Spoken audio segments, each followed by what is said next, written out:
If you like the story, you can support the author on Patreon, link is in the description. Chapter 76, Farewell. Returning to the shore, Wayne looked at the empty wooden boat and suddenly realized that he had forgotten something. Without the Fisher King to sail the boat for him, he wouldn't even be able to leave Blackturn Island. Just when he was at his wits' end and considering whether to return to the forest and ask the Fisher King for help, the old man walked out of the forest with steady steps. The old man first looked at Wayne seriously several times with somewhat unclear eyes, as if he was some rare specimen. Then, without saying a word, he drove the boat and took Wayne away from the island in the middle of the lake. By the time Wayne returned to Marsh Village from Blackturn Island by boat and then travelled back to Vima City on horseback from Marsh Village, it was just in time for the sun to rise and the city gates to open, so he wouldn't be foolishly waiting outside the city. When he got home, Wayne couldn't wait to start boiling water, ready to take a hot bath. After each battle, although the bloodstains outside the armor were easier to deal with, the blood that seeped into the armor always made him uncomfortable.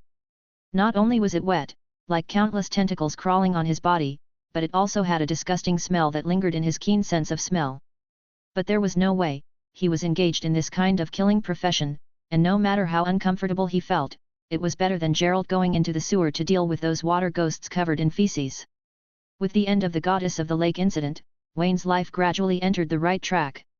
In addition to completing some ordinary commissions received sporadically and helping Levarden and some other loggers clean up the monsters that attacked them, Wayne spent most of his weekdays at Master O'Henry's blacksmith shop learning various forging techniques. He also bought various daily items for his home and built other necessary daily facilities. After nearly a month and a half like this, Wayne managed to burn money regardless of the cost, wasting a lot of materials. He not only learned the forging technique but also upgraded it to the second level. Forging LV2, Forging Success Rate +2, Quality Improvement +2, he noted proudly. Lala, who learned magic from the Goddess of the Lake, also returned to her home a week later.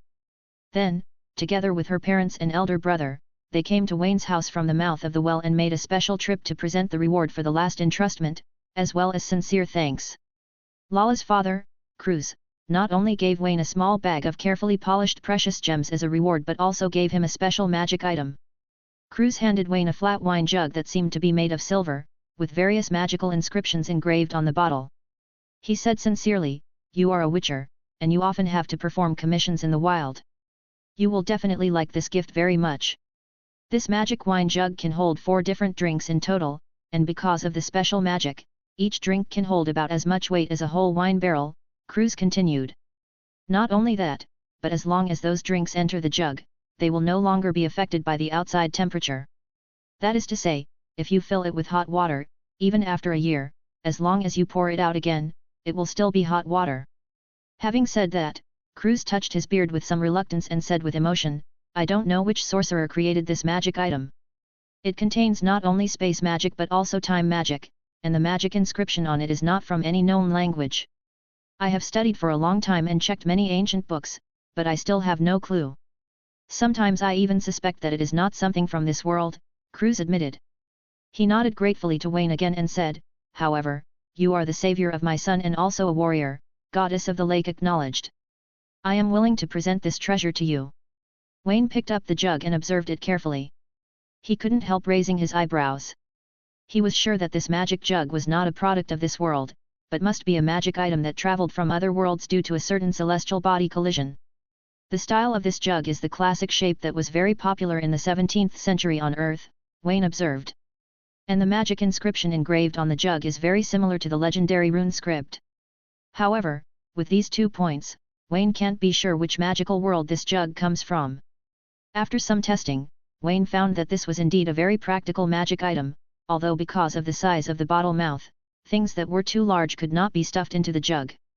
However, as long as liquids such as various hot water, fine wine, cold drinks, or potions entered the jug, it would be as if time had stopped, and no other changes would occur until it was poured out. "It is simply the perfect tool for travel," Wayne remarked. Wayne also discovered that after being treated by the Goddess of the Lake, Lala's older brother, Fitz, had indeed gotten rid of the influence of the evil god. "I don't know if it's a blessing in disguise, but after getting rid of the curse, Fitz seems to be stronger than before, and there are gill-like tissues on the side of his cheeks which will give him the ability to live amphibiously.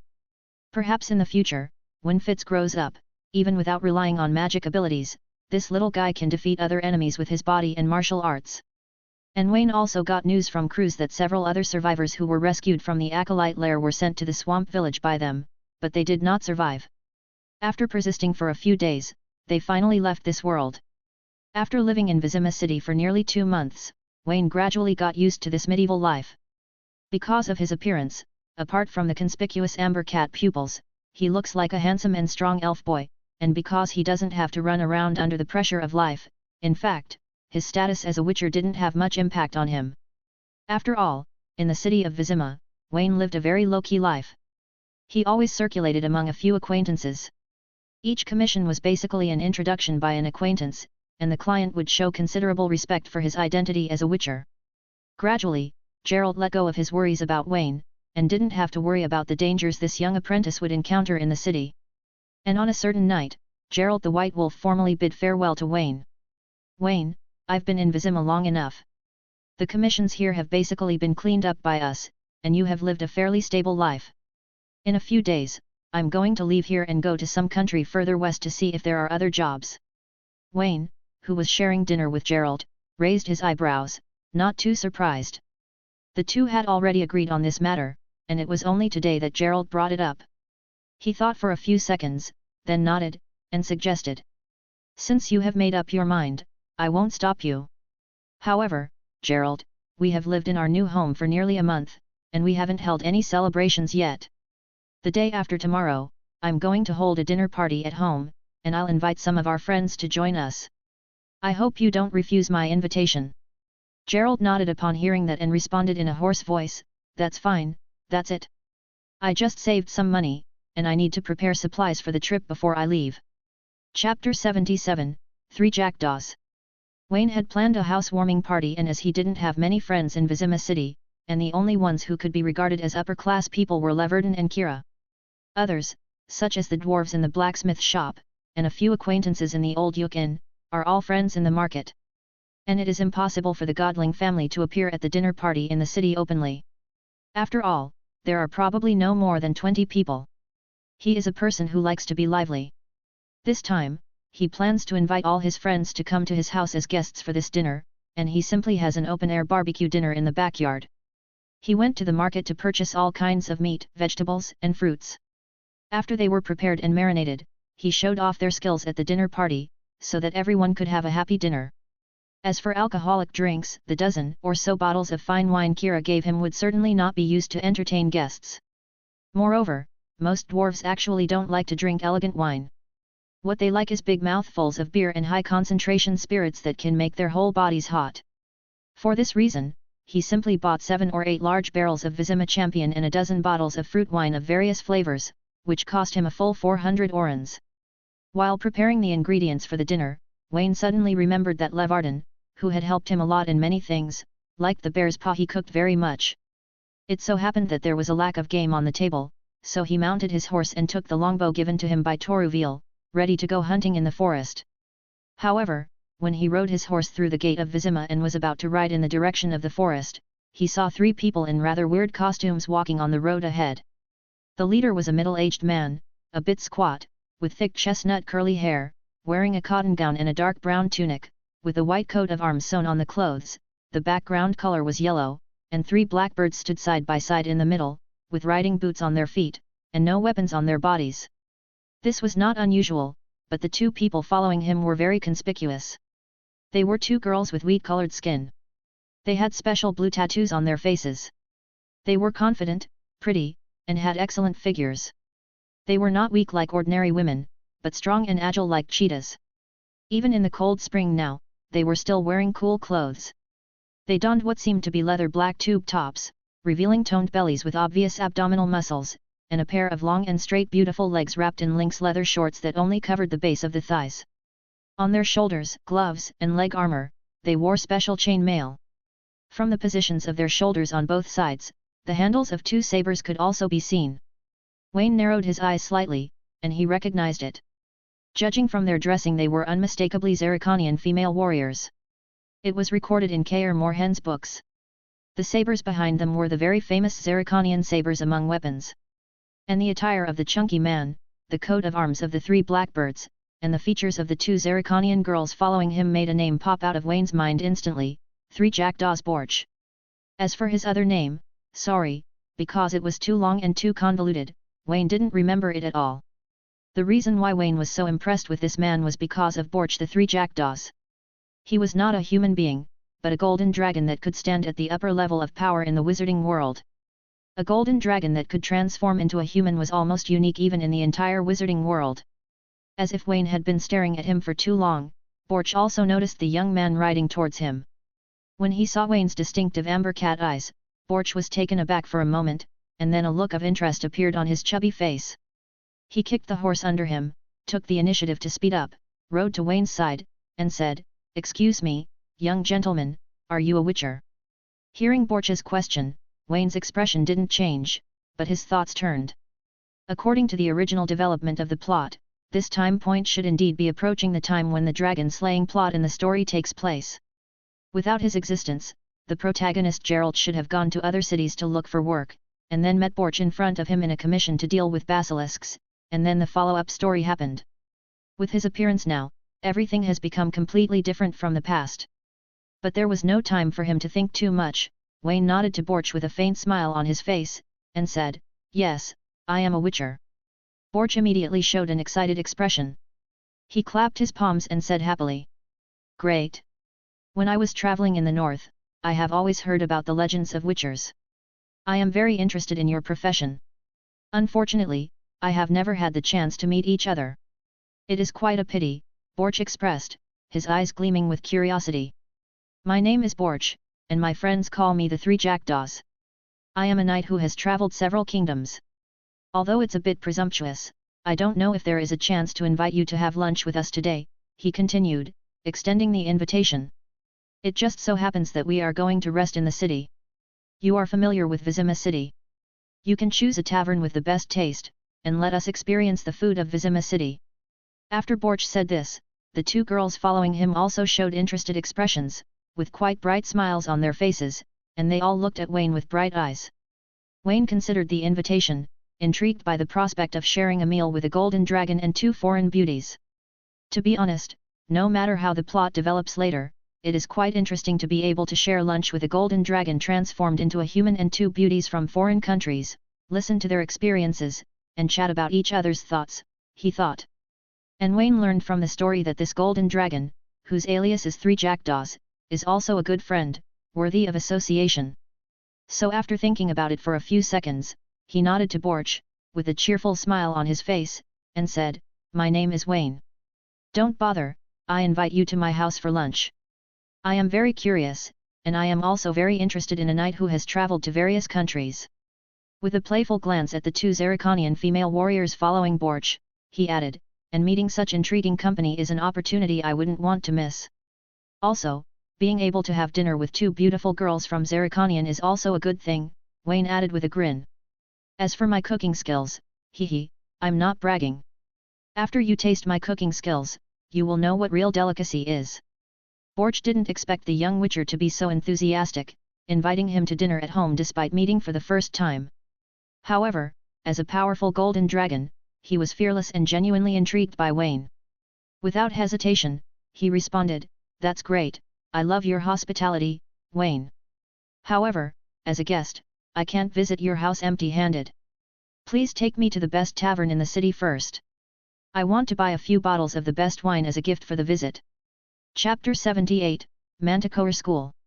An hour later, in the dining room of Wayne's house, a steaming bowl of beef soup was brought from the kitchen.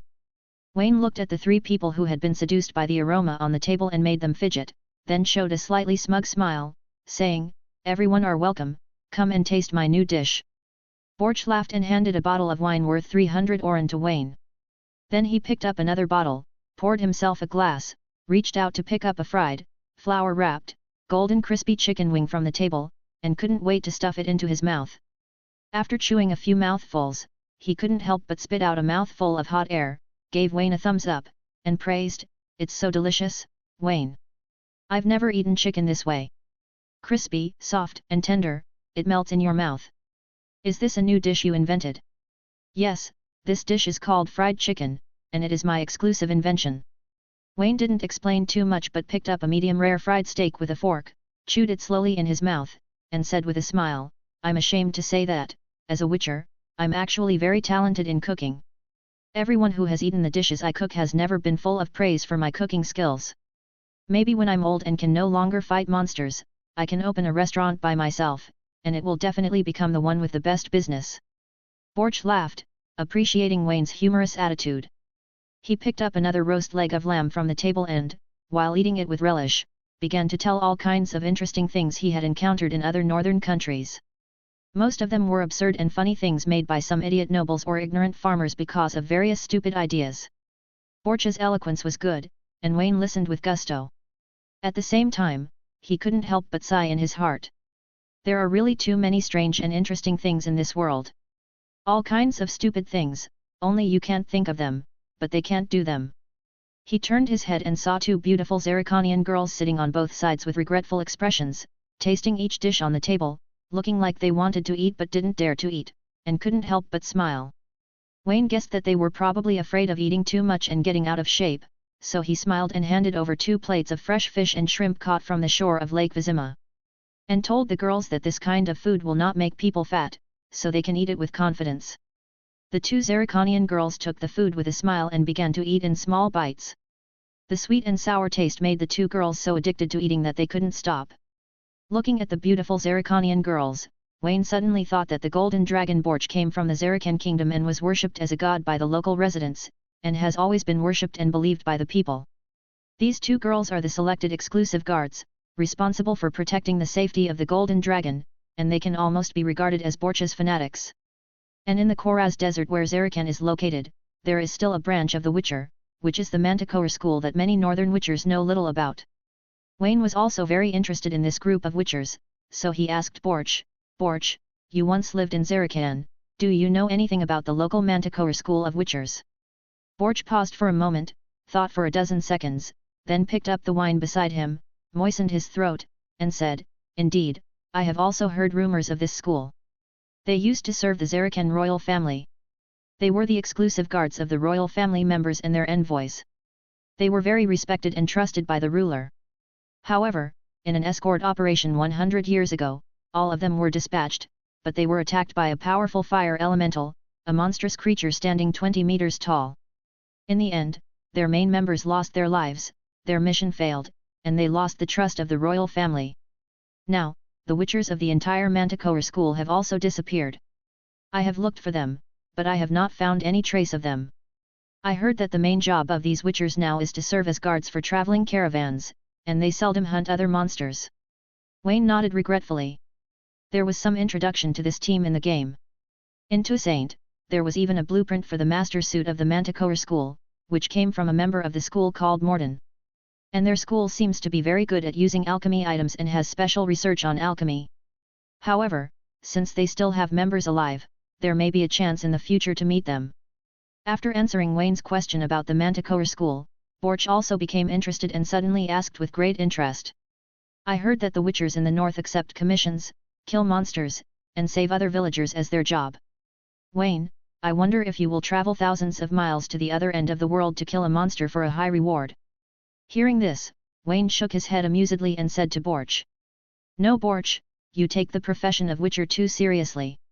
Although we have more power than ordinary people, we are just a group of ordinary people. There are good people and bad people, some stick to principles, and some use unscrupulous methods. Also, you may not know that the reason why most Witchers choose this path is not voluntary. Most of us are orphans with no support or children who have been abandoned by their parents because of the accident rate. Just because I want to continue to live, I am forced to undergo training and become a Witcher. And after becoming a Witcher, not only do we have to face those dangerous and disgusting monsters every day, but we also have to be bullied by those stupid farmers and despicable nobles. This is not a pleasant thing. If there is no high remuneration, we don't even have money to repair armor and equipment, we don't have money to buy food and fodder for mounts, and we don't even have money to go to brothels to vent the loneliness and pressure we have accumulated in our hearts. Just like ordinary people chasing wealth, most Witchers are willing to travel thousands of miles to kill a monster at the other end of the world for a large reward to live a better life. As long as the pay is high enough." Having said that, Wayne shrugged his shoulders, motioned for Borch to look at the gorgeously decorated villas around him, and then said mockingly.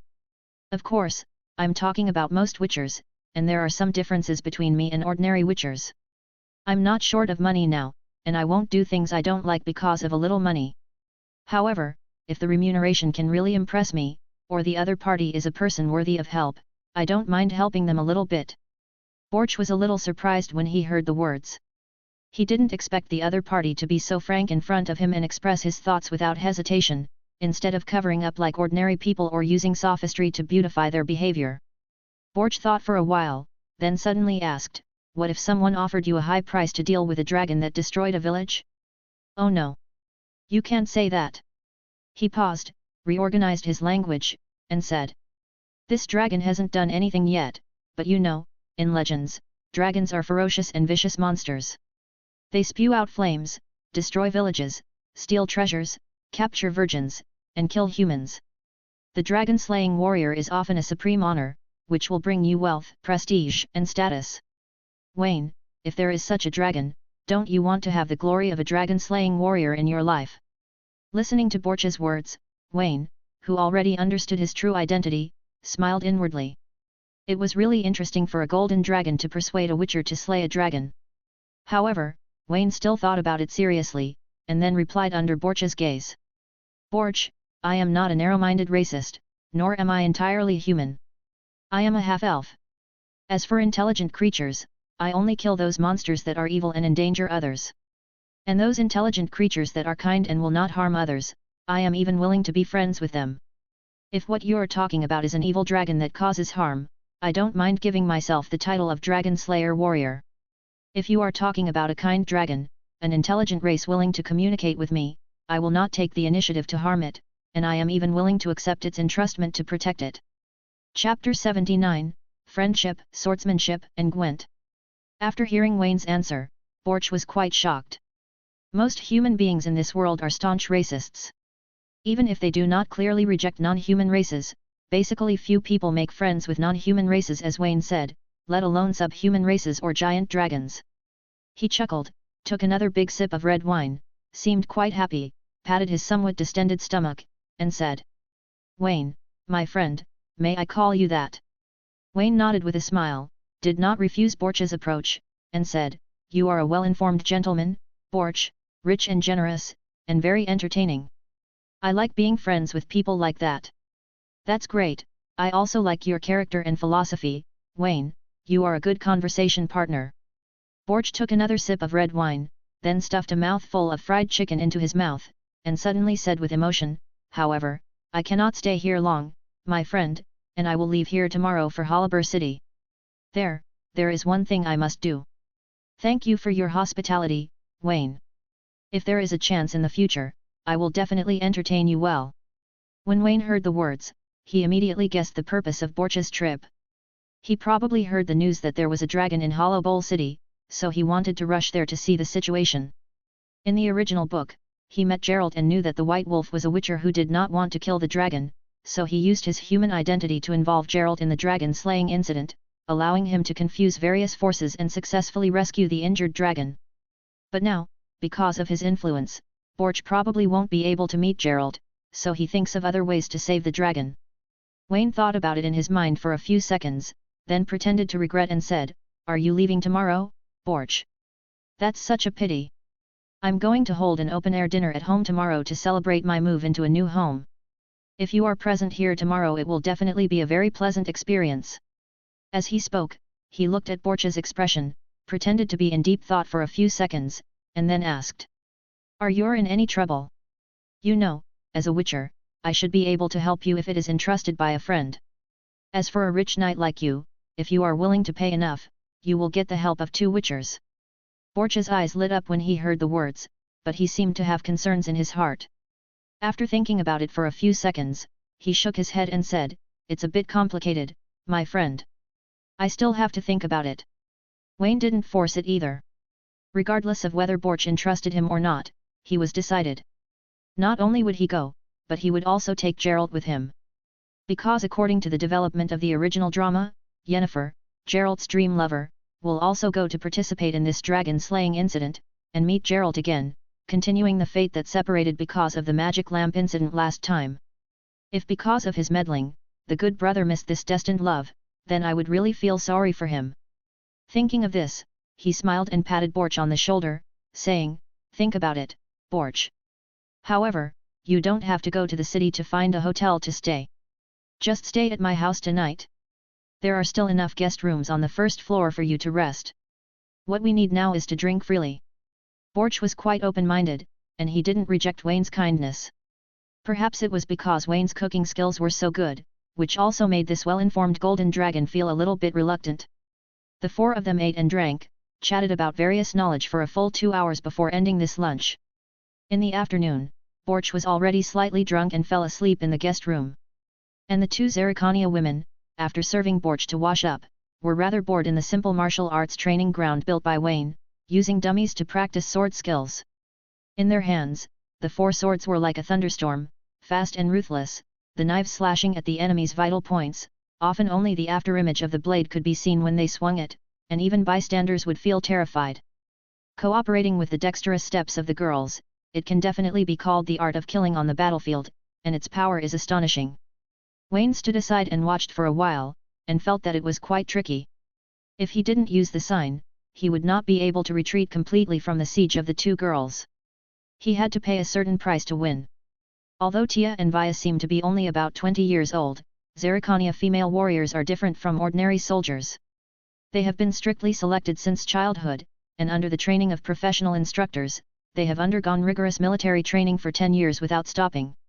Therefore, every adult Zerrikania female warrior is basically an elite fighter who has been trained for more than 10 years, and even in the Zerrikan kingdom, they also enjoy a very high status.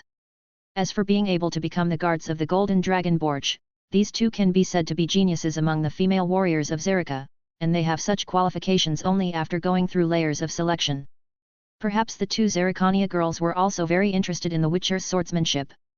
After seeing Wayne standing aside, Tia, who was shorter, had a bolder personality, grinned at Wayne and said in a somewhat jerky language, "Wayne, practicing skills with a dummy is not very interesting. We are very interested in the Witcher's sword skills, can you compete with us?" Hearing this, Wayne looked at Vea, and then Tia at the side. The two Zerrikan girls looked at him with shining eyes, full of expectations, which made it difficult for him to refuse. So, he smiled helplessly, nodded, and without any nonsense, took out an unsharpened steel sword from the weapon rack at the side, put on an offensive posture of the wolf school, and said, "It's okay to try it, my swordsmanship is very fast, not a fancy swordsmanship for viewing, you have to concentrate." Tia nodded, picked up the Zerrikan saber, and assumed the offensive posture she was best at, exuding a fierce murderous aura from her petite body. As an experienced warrior, she will go all out in the face of any enemy, let alone a witcher. Seeing that she was ready, Wayne didn't continue talking nonsense. He held the steel sword, stepped forward, stabbed with the sharp blade, and used the most common and most difficult quick stab at the girl. But just the moment Wayne drew out his sword, the light of the sword, which was fast, shocked the Zerrikan girl opposite. She brandished the saber to form a dense knife screen in front of her, but she barely blocked a few of the fastest piercing attacks, and was thrown into disarray by Wayne's continuous high-speed attacks, revealing her flaws. Wayne came close in her chest with his shoulder, causing her to lose her balance. Then, he reached out and grabbed the girl's wrist, holding her in front of her chest. The steel sword in his hand had instantly straddled her neck, making her lose her fighting power. The entire battle process lasted only 20 seconds, but such a crushing result made Tia, a girl known as a genius fighter since she was a child, feel admiration from the bottom of her heart. She stood on tiptoe, kissed Wayne's side face, and said with a smile, as expected of a master of swordsmanship, "If I were on the battlefield, I would have died by your sword now." Feeling the girl's moist lips, Wayne tried not to show his complacency. He smiled and softly comforted the girl, and with a few words of flattery, he successfully coaxed the female warrior who was a little frustrated because of failure into a smile. In fact, if it was Wayne who had drunk the holy water, even if he succeeded in facing Tia's challenge, he would not act so lightly. But the current Wayne, after drinking the holy water, not only got an increase in all attributes by 5, but also repaired various hidden injuries all over his body, and his 5 senses were also enhanced, making him much stronger than before. With swordsmanship alone, it is basically impossible for ordinary people to defeat him if they fight alone. Only those supernatural fighters who are gifted or are also witchers have the ability to compete with him in swordsmanship.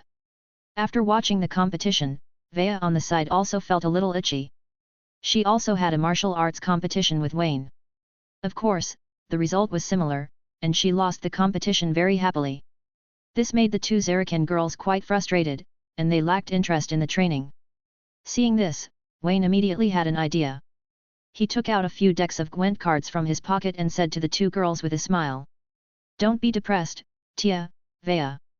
Strictly speaking, we witchers are no longer normal humans. Our main enemies are those monsters. It is very normal to lose to us. While everyone still has time in the afternoon, why don't I teach you to play an interesting game? You will definitely like it." Chapter 80, Borch's Commission. When Borch woke up from a slightly drunken state and walked to the backyard, holding his head, he happened to see Tia and Vea sitting with Wayne, with a sweet smile on their face, playing Gwent. The three behaved intimately. It seemed that they became real friends in just one afternoon. Borch's expression immediately became a little weird.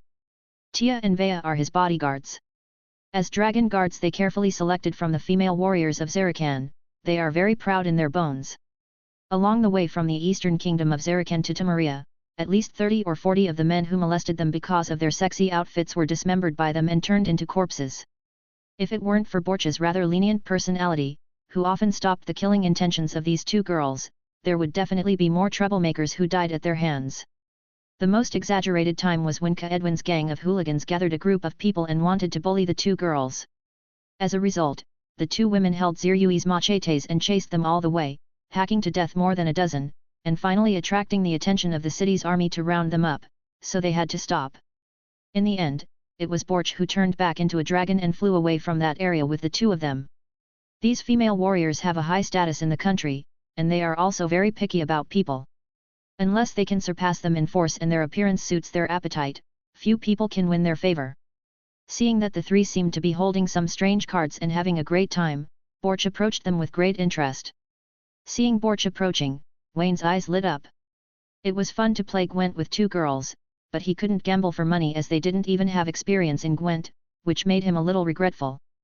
But Borch is famously generous and rich, and he is definitely an excellent target for playing Gwent cards. He waved to Borch, then showed him the exquisite Gwent card in his hand, and praised, "Borch, you came just in time. I'm teaching Tia and Vea to play a new game that was handed down from the dwarves. It's very interesting. Now it has become popular in the entire northern continent, and even the southern continent. Want to come and play together?" Borch's eyes lit up. He took a beautiful Gwent card and looked at it carefully. "Of course, I will not refuse a new game. Tell me the rules of this game." As a race with a long lifespan, Borch has always been very curious about new things. He happily changed seats with Tia and sat opposite Wayne. On the other hand, Vea boldly kissed Wayne on the lips, and then ran to Tia's side with a smile, touching her head together, whispering softly. This made Wayne sigh inwardly. The girls of Zarakan were really too enthusiastic. Although it was only the first time they met today, it seemed that they would pounce on them with just a look of their eyes. Moreover, their intimate behavior towards him did not seem to shy away from Borch, which gave Wayne a different kind of excitement. Gambling at Gwent is always very fun. As a master who has won hundreds of Gwent games, Wayne has enough basic cards. He gave everyone a deck of ordinary cards.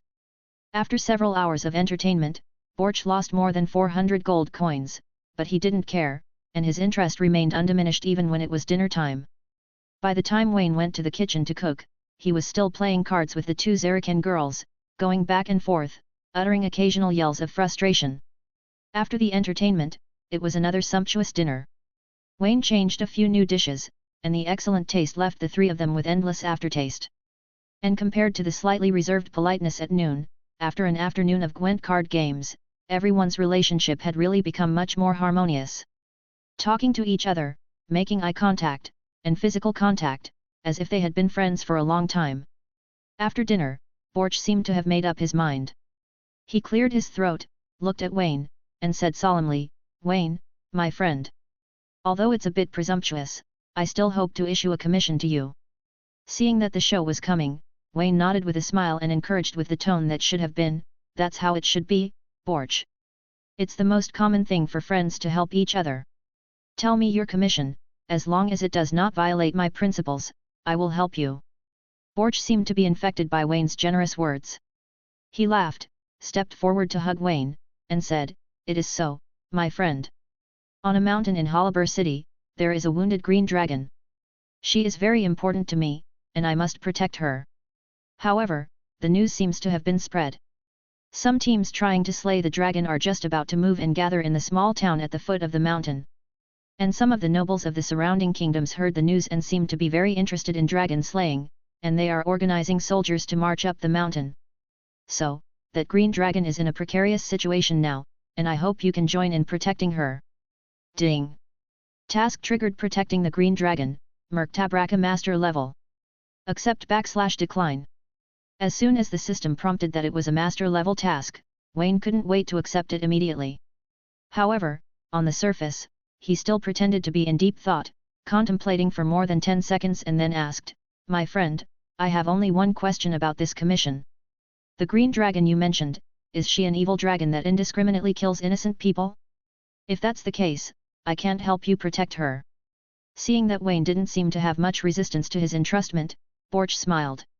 He patted his chest with his hands and assured him earnestly, "Don't worry, my friend, this green dragon is kind one. She has been living in the wilderness and is a mother who recently gave birth to dragon eggs. The local aristocrats organized soldiers to harm her upon learning of the news that she had laid the egg.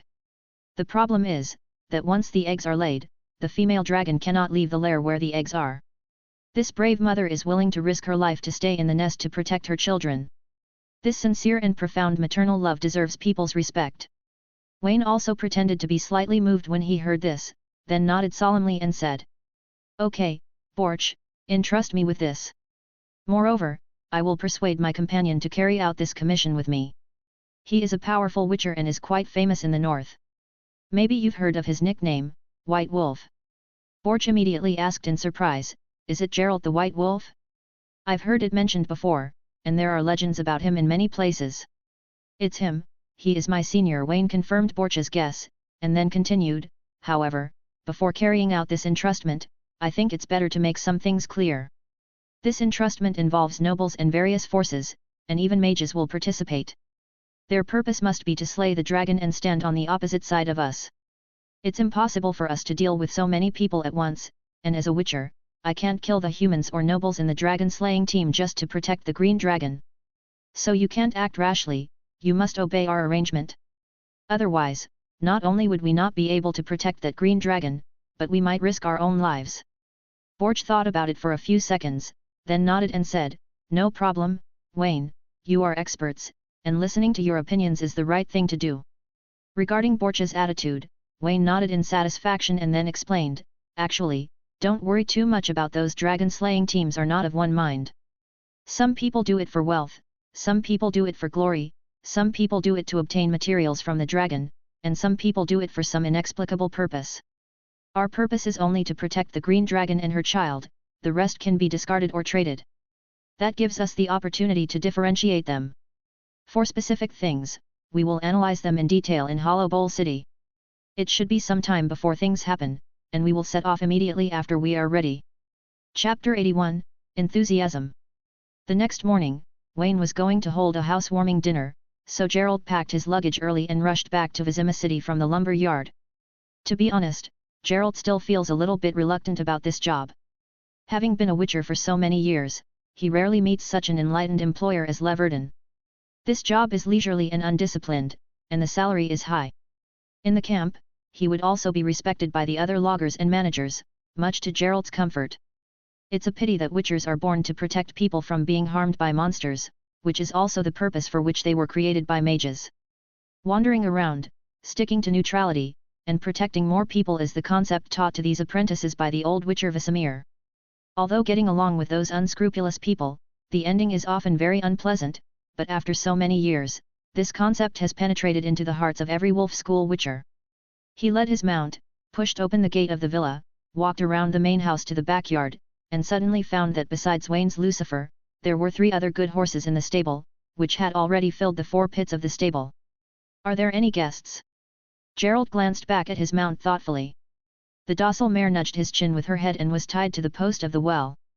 Just when he entered the villa, there was a burst of undisguised female joyful voices from Wayne's room on the second floor. Inevitably caught by Gerald's keen sense of hearing, he could clearly distinguish that these voices came from two different women, about 20 years old, one with a sweet voice and one with a high-pitched voice, which seemed to be at a critical juncture. This discovery made Gerald both surprised and a little embarrassed. He hadn't seen his brother for a few days, but he didn't expect him to be so troublesome, already bringing home two girls. He walked lightly, not wanting to disturb his brother's good business, and was about to go to the wine cabinet to get a bottle of beer to quench his thirst. Suddenly, he saw a middle-aged man with curly chestnut hair and a bit of a chunky figure. He was sitting at a table next to the wine cabinet, eating a plate of peanuts and drinking by himself, looking quite at ease. After seeing Gerald, the man was not surprised. Instead, he raised the red wine in his hand, as if inviting him to have a drink together. Gerald didn't say a word, and after thinking about it for 2 seconds, he still walked to the wine table, poured himself a large glass of dwarf beer from the oak barrel next to the wine cabinet, and sat beside him. The man was quite enthusiastic, and there was an enthusiasm in his voice that ordinary people don't have. "Hey, friend, you must be Gerald the White Wolf, right?" After getting closer, Gerald realized that on the chest of the short and fat man was a coat of arms with 3 blackbirds side by side. With his shallow knowledge of the coat of arms, he couldn't tell if he was a nobleman or a knight. "Yes, I'm Gerald. Are you Wayne's friend?" Gerald's voice was hoarse and deep. People who meet him for the first time are often intimidated by his paralyzed expression, dry voice, and scars all over his face, and keep away from him. However, the man in front of him did not show any abnormality. Instead, he showed a rather kind smile and said jokingly, "Yes, although I just met Wayne yesterday, he became one of my best friends. My name is Borch, and my friends like to call me the Three Jackdaws. Unfortunately, this friend, Wayne, is currently busy dealing with 2 little wild cats. Since last night, he has been busy until now. I can't sleep at night. I've been drinking here all night, and I have to say that the physical strength of you witchers is really the envy of all men." Borch's bold humor and familiarity made Gerald quite comfortable. He raised his eyebrows, and after taking a big gulp of the dwarf beer in his hand, he boasted a little proudly, "That's the truth, Borch. Although we witchers can't have children, we are the best bed partners. Ha, even sorceresses are charmed by our bodies, as those foolish peasants say. If you go to a brothel in the city, you may hear about my reputation, white-haired macho. Many Vizima beauties are even willing to serve me for free." Borch laughed, handed the peanuts in front of him to Gerald, and complimented, "Wayne told me last night that you are one of the most powerful swordsmen in the north. Others say you have 2 swords, but now it seems that you should have 3 swords, right?" Borch's humor managed to elicit a laugh from Gerald, and both of them couldn't help laughing. At this time, Wayne was wearing a thin linen gown, showing his strong chest muscles, and walked down from the second floor. Seeing the 2 people at the wine table chatting so happily, he also smiled, took a glass of red wine, and sat in another seat. "I'm relieved to see you guys chatting so happily," he said, looking at Gerald, and introduced, "Gerald, this is Borch, my friend and our next entrusted employer." Gerald raised his eyebrows when he heard the words, looked at Wayne with puzzled eyes, and said, "Commission. Ha, if I remember correctly, today should be a housewarming dinner. I don't remember there being any commission for the 2 of us to complete." Wayne didn't care about Gerald's slightly mocking tone but continued, "A big commission, Gerald, enough for you to spend half a year. In Haler City, many people are organizing a dragon-slaying team, preparing to hunt a pregnant green dragon on the mountain." Gerald was taken aback by the huge reward, but after hearing the content, he frowned again and said, "Green dragon? Wayne, you should know that I don't kill dragons, no matter whether they are evil dragons or other dragons, no matter how much money you give me, I will not hunt and kill dragons." Wayne patted Gerald on the shoulder, beckoning him not to get excited, and continued, "Don't worry, Gerald, this dragon is very important to Borch. He hired us at a high price, not to slay the dragon, but to protect this dragon and protect her from being killed by other dragon hunting teams. And this dragon is not a bad dragon, she is just a poor mother who wants to protect her child from harm." Gerald was silent for a few seconds, looked at Borch, then at Wayne beside him, and said in a somewhat silent voice, "Slaying a dragon is no small matter. This incident must have involved many people from other forces. Wayne, as witchers, we probably shouldn't be involved. Contacting too many forces will often lead us into some conspiracies. Such principles, Vesemir should have taught you back then. Seeing that Gerald seemed to want to lecture him, Wayne immediately used his trump card. He interrupted Gerald's lecture with his hand, glanced at him, and said, "It's really troublesome. I heard from Kira that there is a sorceress named Yennefer who seems to be participating in this dragon slaying for special reasons. Gerald, my brother, I seem to have heard you say that you also know a sorceress named Yennefer. Do you think they are the same person?" Hearing Yennefer's name, Gerald was immediately stunned. The last time he met this dream lover was a few years ago. Because he couldn't bear Yennefer's perverted desire to control, he left quietly one morning before she woke up. Since then, the sorceress has had a cold war with him and seems to be avoiding him on purpose, and the two haven't seen each other for several years. He didn't expect to hear this name from Wayne's mouth suddenly, and it still appeared in a very dangerous dragon-slaying incident. He was silent for a few seconds, then looked up to see Wayne's playful eyes, still biting the bullet, and said, "But you are right, Wayne, since it is to help a friend, it is also to save a kind green dragon. Accepting this entrustment is what we should do." After saying this, Gerald took a sip of beer, coughed lightly, and said, "So, when are we going? I think it's best to hurry up, so as not to delay the business." Chapter 82, Crossing the Bridge.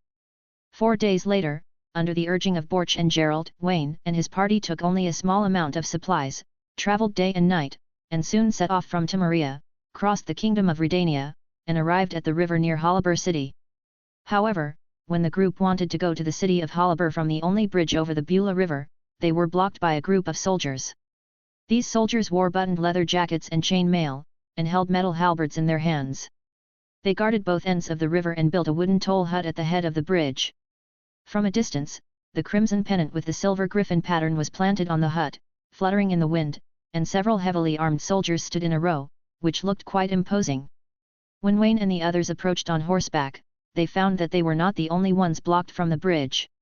In addition to a few villagers and travelers who wanted to go to Haler city to do business, there were also some people who looked like mercenaries who were not easy to mess with, and they also gathered around the river crossing toll gate, watching the people's arguments. "Why don't you let us pass? This is a free city-state, and it is not under the management of any principality, and you have no right to stop us here." The one who took the lead in the argument was a well-dressed middle-aged man, who should be a well-established businessman. Behind him were not only a few young men, several carriages, and even several heavily armed hired guards. However, the soldier in charge of guarding the bridge was obviously that kind of rigid idiot. No matter what the businessman said, the soldier would only reply with one sentence. "I don't understand the things you said.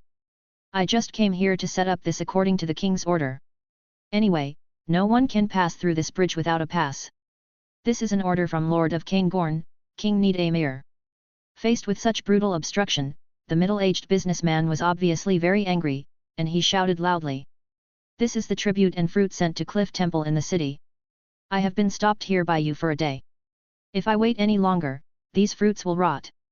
Unfortunately, the soldier didn't even look at him, holding the halberd in his hand, and repeated, "I'm only responsible for checking the pass. If you have any questions, you can talk to the commander yourself." On the other side, the tallest of the three mercenaries suddenly said loudly, "Humph! The reason why King Nidaamir sealed off this place was to deal with the injured dragon. The dragon was poisoned and was dying.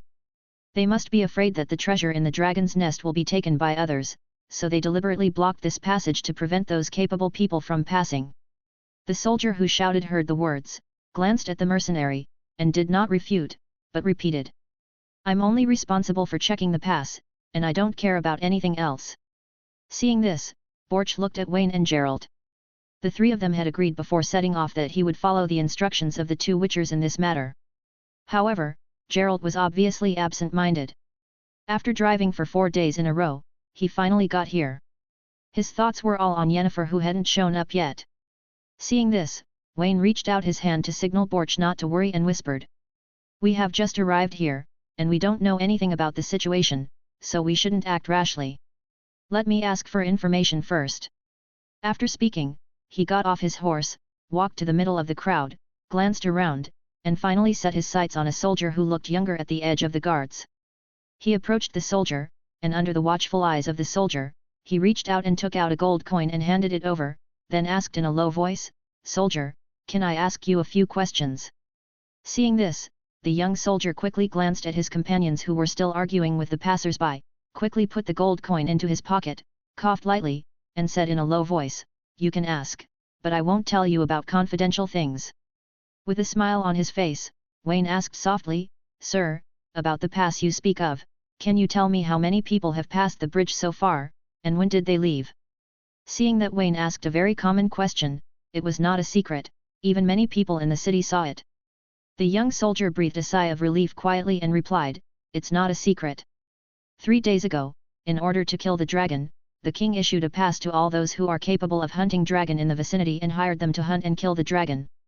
Aik of Denesl is the most famous one. He is a knight, and he passed the bridge the day before yesterday. Afterwards, there are 6 dwarves. I don't know them, but I heard from my companions that the leader is called Yarpen Zagrin. They once killed the dragon of Quartz Mountain, Okvista, and they are a group of dwarves with strong fighting power. This morning, there were 3 other fierce-looking hunters with tattoos all over their bodies who also crossed the bridge.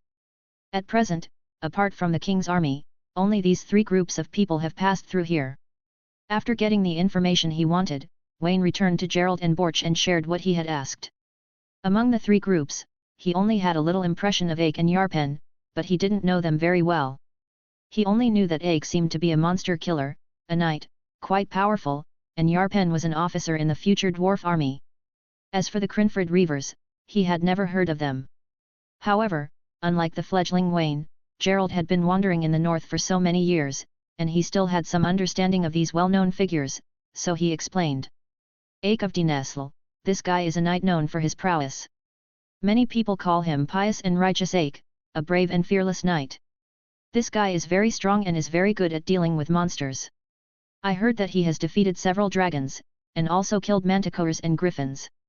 Borch was very surprised when he heard this and asked, "So, isn't this Aik knight an expert in dragon slaying? An ordinary knight, is he so powerful?" Gerald seemed to have a lot of opinions on Aik. Hearing Borch's praise, he snorted disdainfully and said, "It's all rumors. No one knows if it's true. However, since there are so many rumors, it must not be a lucky person. It should be someone with real skills. But this guy is a bastard. He doesn't charge any money every time he kills a monster. He doesn't charge a penny. It's a violation of the rules in this line of work. Several times, those troublemakers used this as an excuse to ask me to kill monsters for them for free. Some despicable idiots who ended up paying me only half of what I was paid." Hearing what Gerald said, Wayne thought of something else. This knight is indeed a kind-hearted person in the eyes of outsiders. He often helps the villagers deal with monsters that harm them for free. He seems to have a special hatred for monsters and does not receive any compensation. But it is precisely because of this that Knight Aik does not stay at home all year round. In order to repair weapons and armor and travel around, he squandered his family's property, leaving only his wife and children to live a poor life. In the end, he didn't even have money to treat his wife's serious illness, and the son asked him to make money to treat his mother. This guy cut off his relationship with his son directly, which is simply a weird thing. In the game, his son Siegfried has also grown into an upright knight, and even became the head of the Flaming Rose Knights in the end, but he still has many complaints about his father and refuses to forgive him. After explaining about Aik, Gerald took out the ognon in his pocket, took a sip of beer, and said, "The Crinfrid Reavers. These 3 are also very famous hunters. They hunted and killed all the dragon lizards and giant centipedes in the entire kingdom of Redania. It is even said that they killed 3 red dragons and 1 black dragon. It's a group of hunters who do whatever it takes to achieve their goals and are very good at using traps and poisons.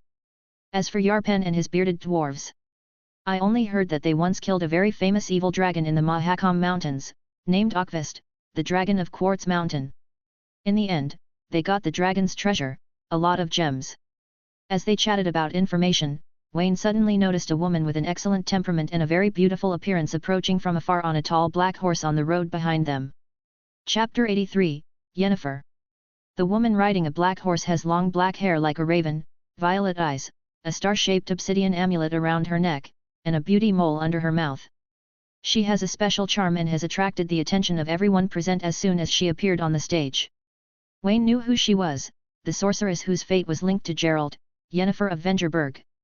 He gazed admiringly for a few seconds, then turned his head to look at Gerald, and sure enough, he found the famous white wolf, staring at the woman intently, with strange emotions in his usually calm eyes. He secretly laughed in his heart. The purpose of bringing Gerald this time was nothing else but to let him drag Yennefer, this time in the dragon-slaying team. Yennefer is the most difficult to deal with and is very stubborn. To achieve her own goal, she is a woman who can be ruthless. The sorceress rode to the side of the bridge expressionlessly and glanced at everyone present.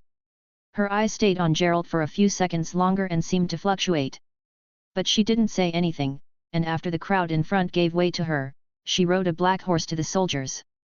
The naive guard soldier scanned Yennefer's body with greedy eyes, and swallowed quietly, but this big soldier also knew that the woman in front of him was something he couldn't afford to mess with. So he said in a somewhat rigid tone, "No matter who it is, without a pass, you can't cross the bridge." The sorceress didn't respond to him with words. She reached out and took out a paper pass from her jacket pocket and handed it to the soldier. The soldier reached out to take it and looked at it, then took out an original version for comparison, nodded, whispered a few words to another soldier, and then opened the way to the bridge. Yennefer got on her horse and glanced back at Gerald in the crowd. Just as she was about to ride across the bridge, a voice stopped her. "Yennefer, please wait a moment." Recognizing that it wasn't Gerald's voice, the sorceress looked back indifferently and saw a tall, handsome boy walking towards her with a smile. Initially, Yennefer didn't want to pay attention to him, but when she soon noticed the boy's amber cat eyes and pointed ears, her heart moved, and she asked in a low, feminine voice, "What's the matter, Witcher?"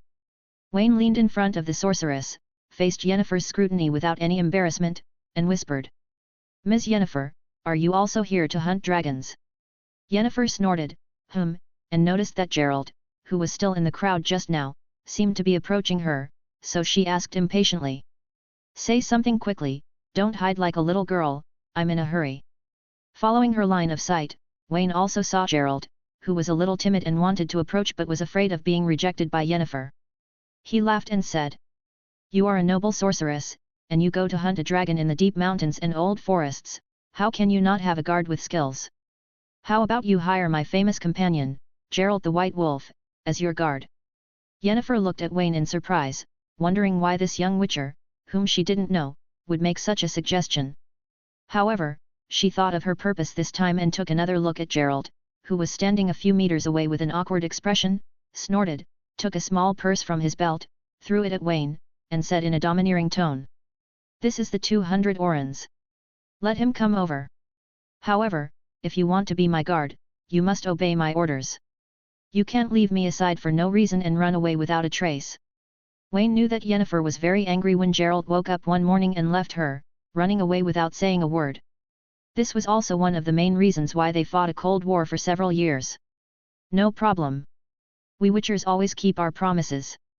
This time, he will guard you tightly and will not run away again." He smiled and picked up the purse, put it in his pocket, then nodded to the sorceress, walked a few steps to Gerald's side, and under the somewhat inexplicable, even puzzled gaze of the White Wolf, said quietly, "Brother, I will leave this sorceress to you. You don't need to worry about the others. You just need to stop her from slaying the dragon." Gerald was a little dazed at this moment. From the moment he saw Yennefer, his mind was all on the sorceress, but he didn't expect Wayne to suddenly run out and make a deal with Yennefer, selling himself to the sorceress as a bodyguard. Although his purpose this time was to protect Yennefer from being harmed in the dragon-slaying operation, such a sudden change made him unable to adapt. Gerald was silent for a few seconds before saying stiffly, "You should have discussed it with me first. The time was too tight just now, and there was no time to explain." Wayne said something perfunctory, then patted Gerald on the shoulder and said, "Remember, my brother, watch over your sorceress, and keep her out of the way until we're done with the others." After speaking, he didn't give Gerald time to refute and handed over his mount and the supplies on the horse to Gerald. Then he pushed the stiff witcher to the side of Yennefer, who had been waiting impatiently, and turned to leave. I have to say that Yennefer is really Gerald's nemesis to some extent. After being pushed by Wayne to the sorceress, I don't know what Yennefer said to him, but Gerald immediately became honest and followed behind the sorceress. Watching the backs of them leaving, Wayne walked back to Borch and said to the three people who had been waiting there, "Let's leave here first. If there is no pass, there is no other way unless we force our way through." Borch looked at the backs of Gerald and Yennefer with some curiosity and was a little curious about the relationship between the two. However, this time everyone came to do business, and there was not much time for him to gossip, so he nodded, followed Wayne's pace with Tia and Vea, and rode away from here. The four of them rode all the way for about 10 minutes. After there were no other outsiders around, Wayne suddenly spoke to Borch and asked. "My friend, now that you have arrived here, you don't have to hide it from me anymore. Can you tell me your real identity?" Borch was a little surprised, blinked his eyes, and asked. "What are you talking about? My friend, my real identity or something?" Wayne looked at Borch and saw that Vea and Tia looked at him with an inexplicable look. He didn't care but stretched out his right hand, showed the golden ring on the little finger to the three of them, and said. "Borch, or Lord Villentretenmirth, you must not have guessed that I am the warrior blessed by the goddess of the lake. Before setting off, her lady goddess told me that among the people I was traveling with, there was an extremely rare golden dragon in the world. I guess it must be you. This may be the reason why you want to save the green dragon. Am I right, Borch?" Borch first opened his mouth in surprise, then stared at the seemingly simple ring on Wayne's finger, which exuded a certain mysterious color. After a pause for 2 seconds, he laughed loudly and said. "It never occurred to me, Wayne, my friend, that you are such a special person. Since you know that I am a dragon, why do you still accept my commission and come here?" Wayne shrugged, with the same smile on his face, and said. "Didn't I tell you that when we were drinking together? We are friends. I don't care about race or anything." Borch laughed again and said. Okay, you are really a miraculous person. Is this also the reason why the goddess of the lake favored you?" Wayne just smiled and did not answer this question. Of course, the goddess of the lake did not tell him about the identity of the golden dragon, Borch. "Actually, I didn't expect that I would become friends with a dragon, and it was also a rare golden dragon. It stands to reason that a golden dragon is just like a phoenix. It is just a legend and does not exist in reality." Borch stroked his beard, smiled, and said. "This world is so big, and you haven't seen it with your own eyes. How can you conclude that the golden dragon and the phoenix don't exist? Anyway, I was born as a golden dragon. Since my existence is a fact, there is no reason to deny it." Wayne waved his hand, his expression became serious, and said. "As for the topic of dragons, we can talk about it in detail later, but I didn't call out your identity to make you look ugly or have malicious intentions. What I want to say is, since you are a dragon, a golden dragon that can fly in the sky, why should we care about that troublesome pass? We don't need to go around and play those tricks. We will find a remote place later, and you will turn into a dragon body and bring me, Vea and Tia to the side of the green dragon. We can make arrangements in advance in the green dragon's lair. And you should have heard that your green dragon has been injured. I happen to have some magical healing potions on me. Maybe this can help that green dragon and save her from suffering more." Chapter 84, Murktabraka. Regarding Wayne's proposal, Borch thought for a while before agreeing. This decision stemmed from a sense of self-confidence. As a dragon standing at the top of the food chain, particularly a golden dragon with magical abilities and 2 powerful Zerikan female warriors as bodyguards, he wasn't afraid of a few individuals with evil intentions. Moreover, after everyone treated each other frankly, many things and information could be communicated effectively without the need for the usual beating around the bush. From Borch's mouth, Wayne learned the whole story. About 6 days ago, the day before meeting Wayne, while Borch and his 2 female guards were traveling to Temeria, they suddenly heard the green dragon's cry for help from hundreds of miles away.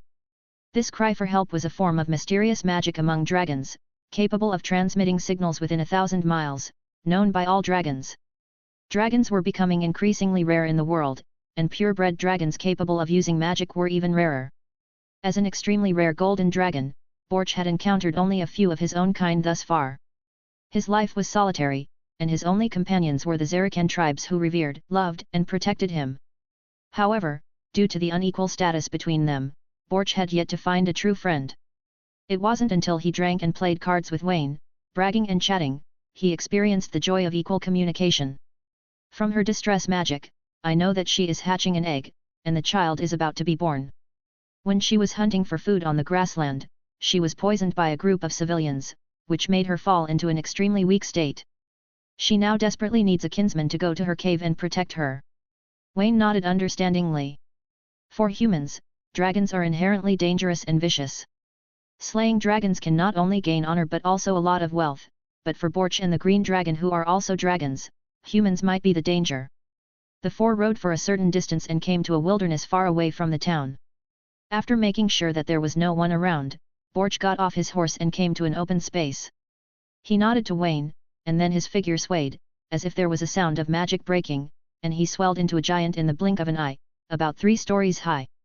The dragon's head wasn't big, without the horrible horns and fangs in fantasy novels, it was neither ferocious nor ugly, but possessed a strange beauty. The small head hung on the round chest, the slender neck drew a perfect arc, and the tail wrapped around the outstretched claws. There was an indescribable elegance to it, a feline air that overlooked its reptilian appearance.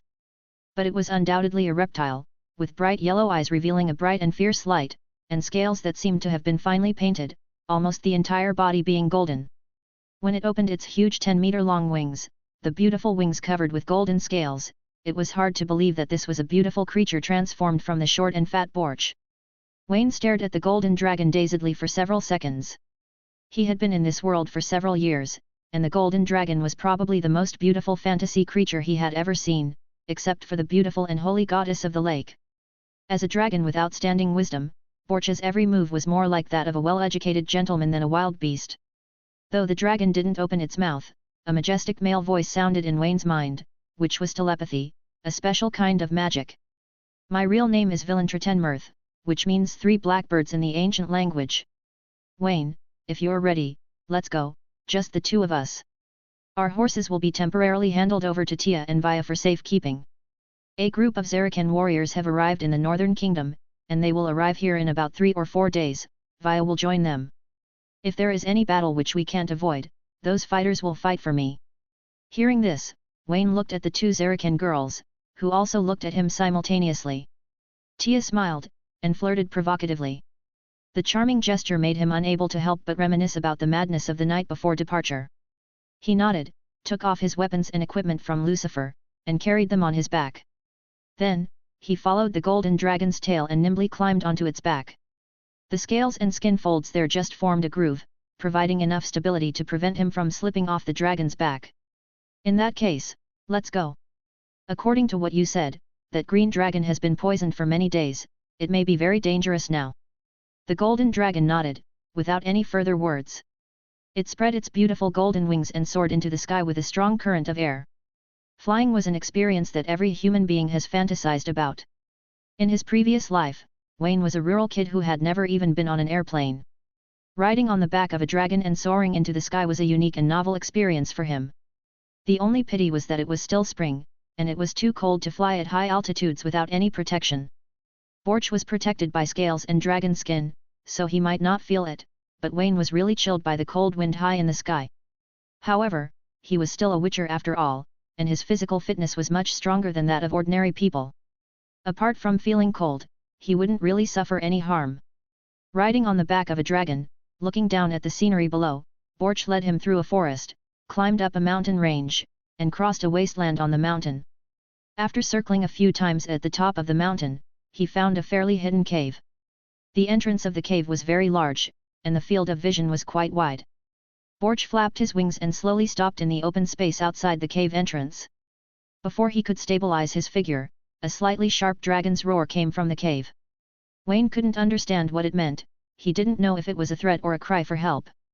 But Borch waited until Wayne fell from it to the ground, and immediately took graceful and dexterous steps, and got into the cave.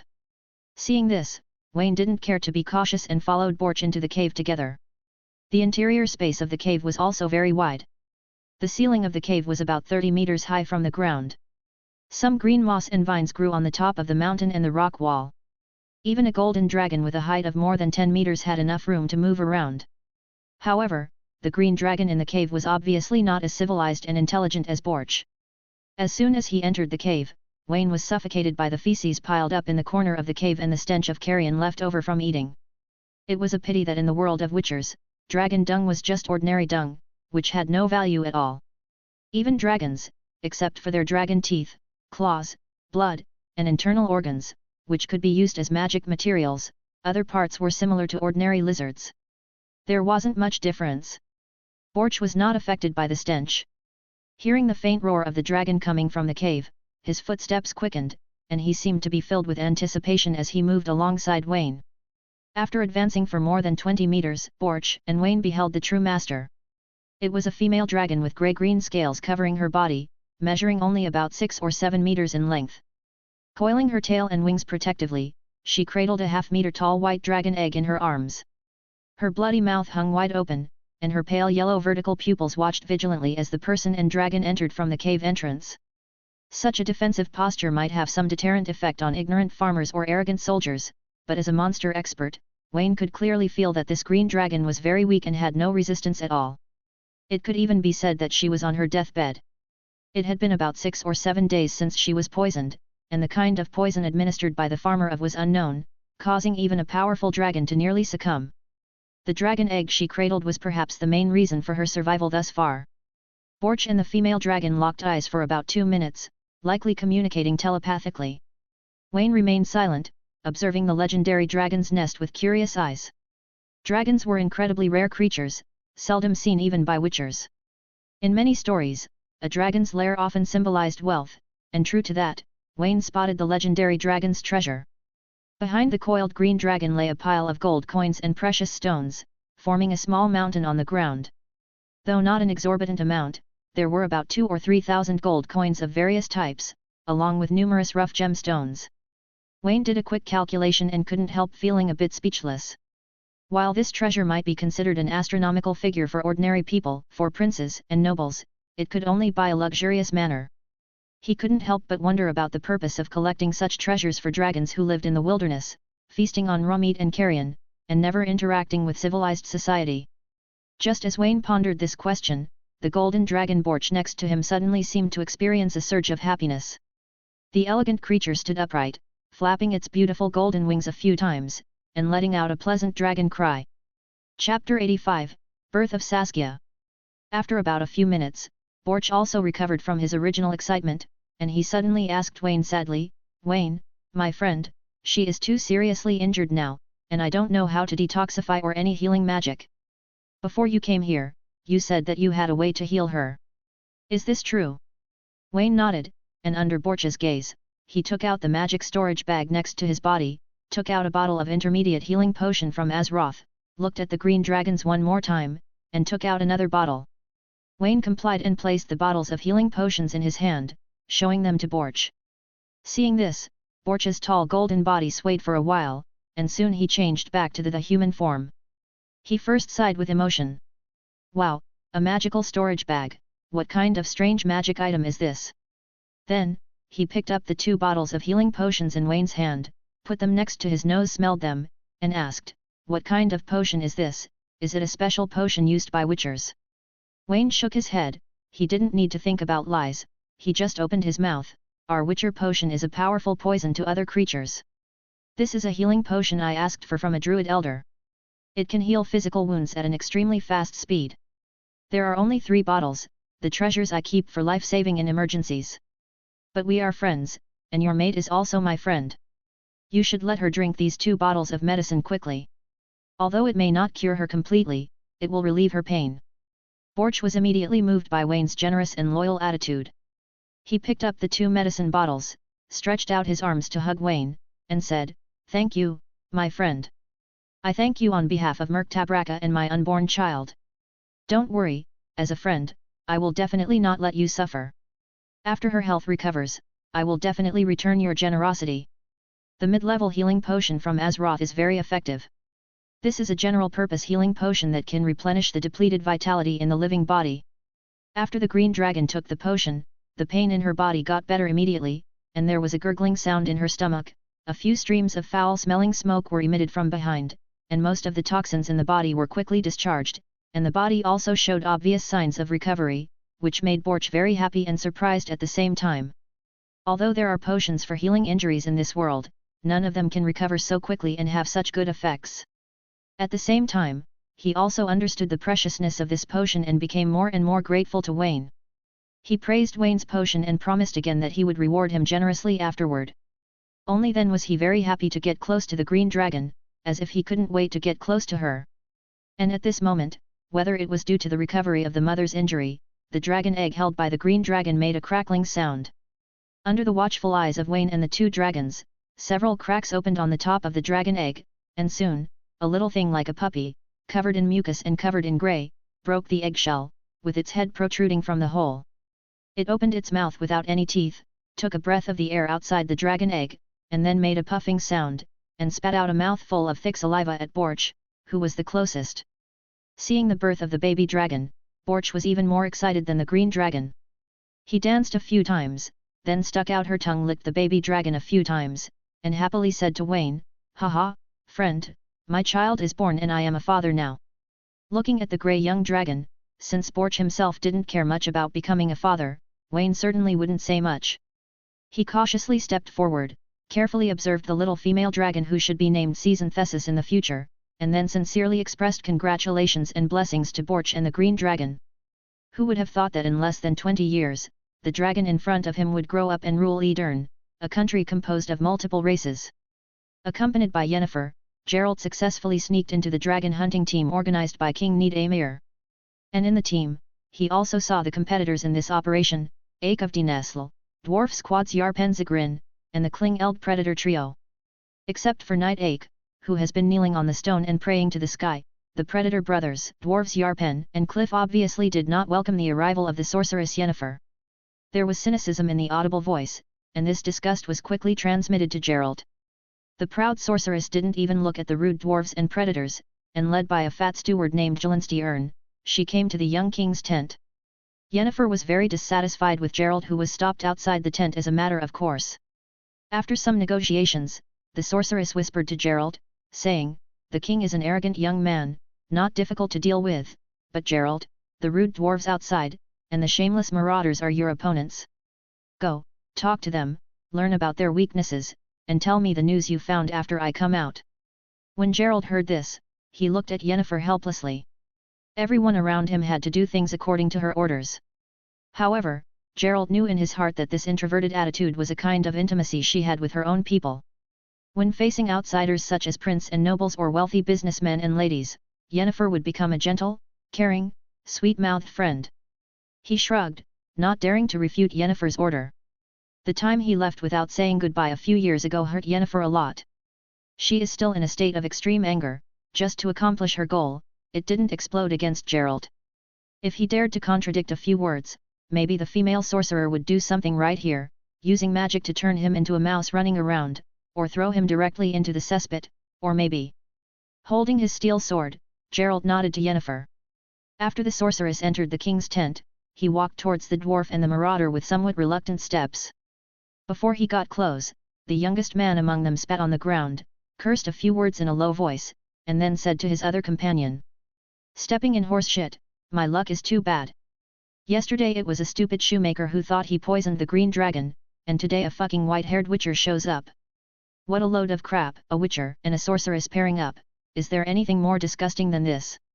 Bold, the eldest brother among the Crinfrid Reavers, slapped his younger brother on the head and said, "You're always running your mouth. Witchers aren't to be trifled with.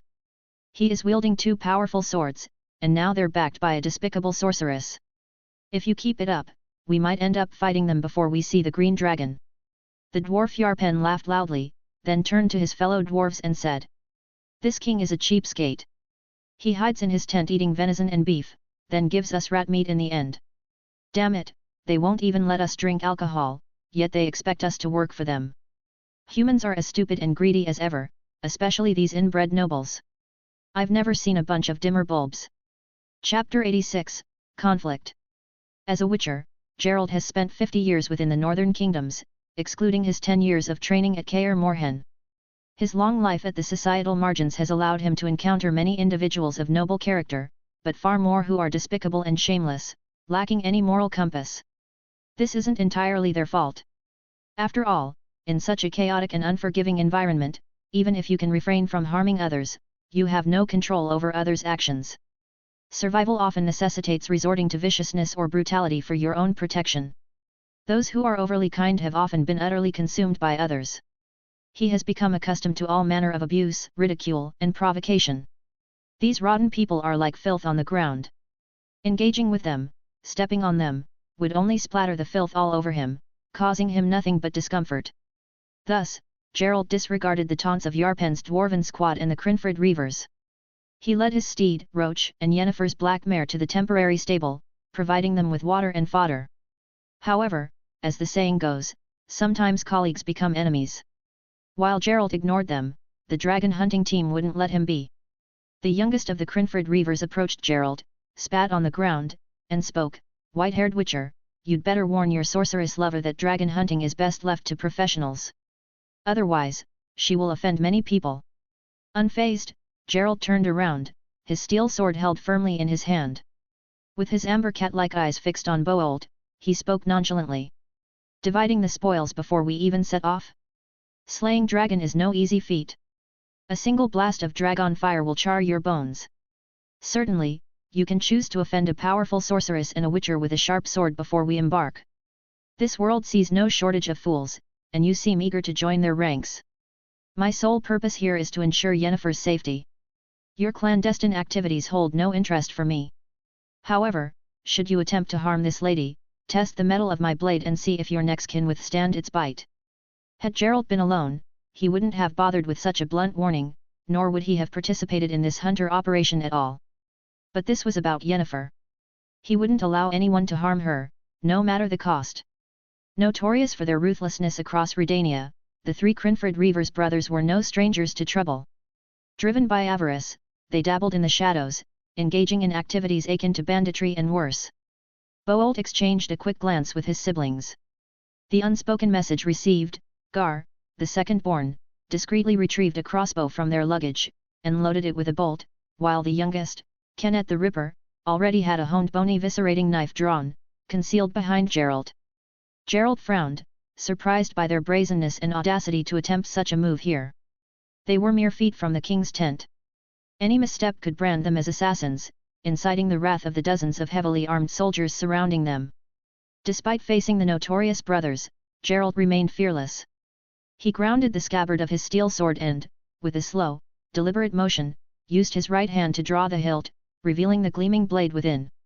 One of the North's most formidable swordsmen, Gerald held immense confidence in his swordsmanship.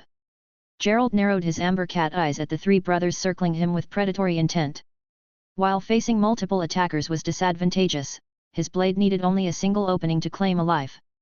Yarpen and his dwarf companions retreated a few paces, silently conveying their neutrality. These bearded onlookers seemed rather pleased by the sudden skirmish. Whether it was the Witcher or the Predators, any casualties would mean one less competitor in the dragon hunt, increasing their own potential gains. Just as the tension between Gerald and the three brothers threatened to erupt, a booming voice echoed through the air. "A despicable siege. To outnumber and ambush a lone warrior violates all principles of chivalry. Witness the gods and the holy scriptures of knights. If you vile predators intend to bully that cursed mutant, I shall not stand idle." The speaker, clad in gleaming silver full-plate armor, held a hefty two-handed sword. Though the helmet concealed his face, everyone present recognized him as Ake of Denizel, a valiant knight renowned for his unwavering idealism, bordering on fanaticism in his pursuit of justice. Seeing his intervention, Yarpen spat on the ground in disgust, knowing the fight was over. Even if the Predator brothers harbored a sliver of hope against the Witcher, the addition of this iron-clad knight guaranteed their demise. True to Yarpen's prediction, Bold, the leader of the Predators, exchanged a knowing glance with his brothers upon seeing Ake. He then let out a booming laugh and declared, "Sir Ake, what misunderstandings! We could never stoop to such brutish acts. We, too, are righteous warriors, inspired by the king's call to slay the evil dragon." The Witcher's tone was certainly abrasive, Bold conceded, but perhaps dialogue could suffice instead of aggression. Knight Ake, however, lacked the awareness to save face for others, his idealism bordering on zealotry.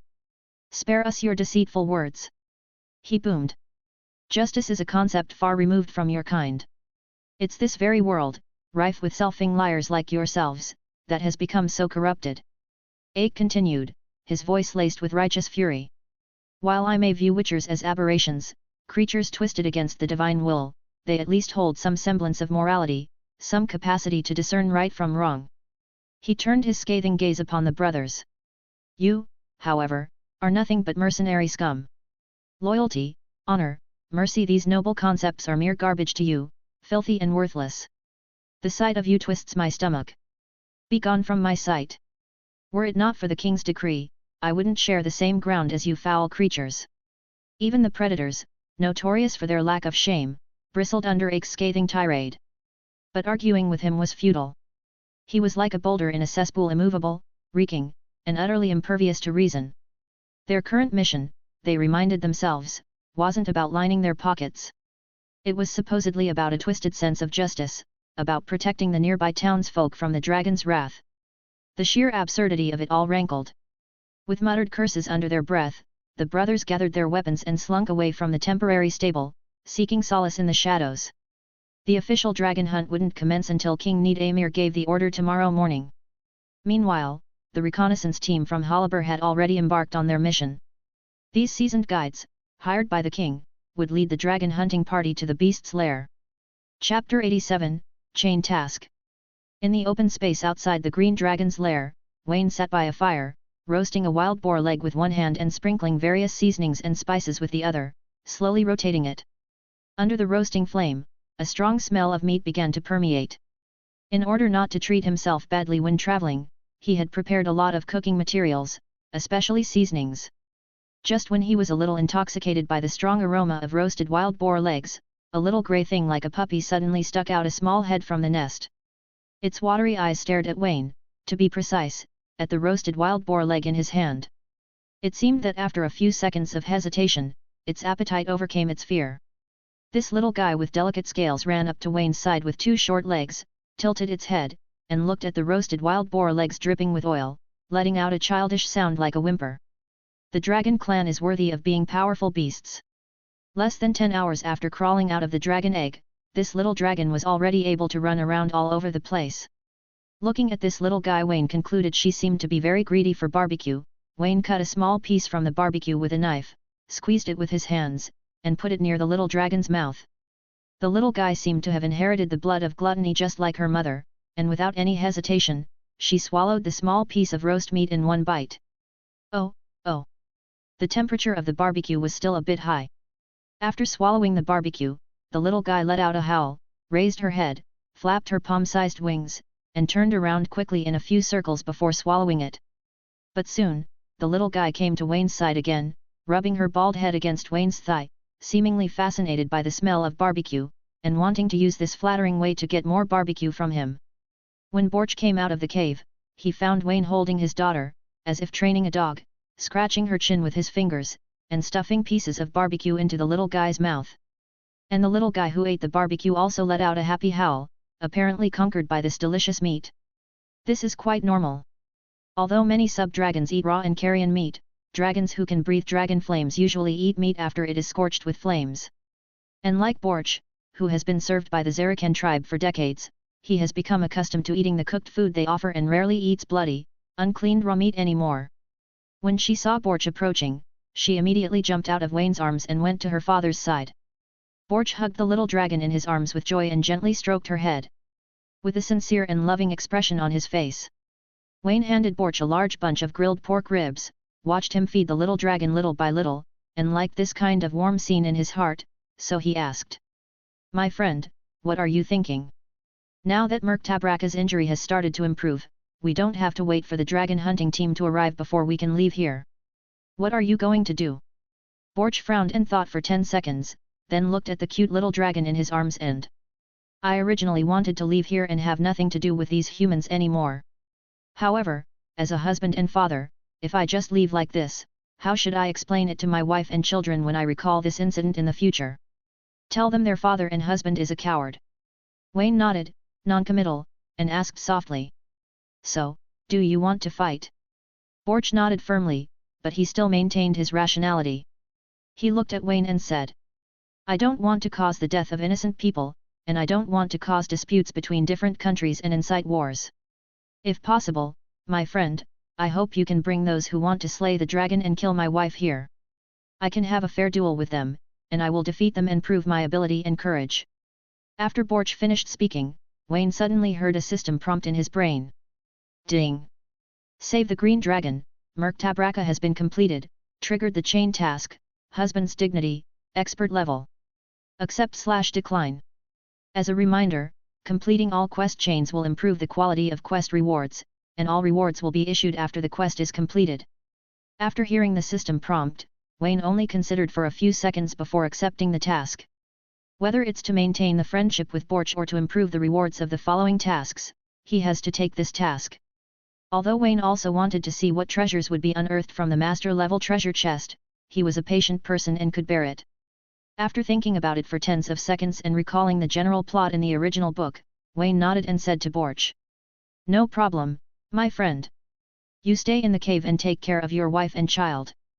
I will go to the dragon hunting team to find information. If I get any news or make any progress, I will send a signal to you, and then we will discuss specific measures." Borch showed a sincere smile and said gratefully to Wayne, "This trip to the north is definitely the most rewarding trip in my life. I not only gained a family but also made a best friend. Wayne, my friend, be careful yourself. If you encounter danger, call me at any time, and I will always be by your side." Wayne shook his head, with a confident smile on his face, and said softly, "Don't worry, my friend, I am not a reckless person, and don't underestimate a witcher. A witcher who is fully prepared will not be afraid of any challenge." Because he couldn't bear the unpleasant smell in the cave, Wayne took a nap by the campfire for a while and set off after dawn the next day, preparing to go to the dragon hunting team and meet Gerald.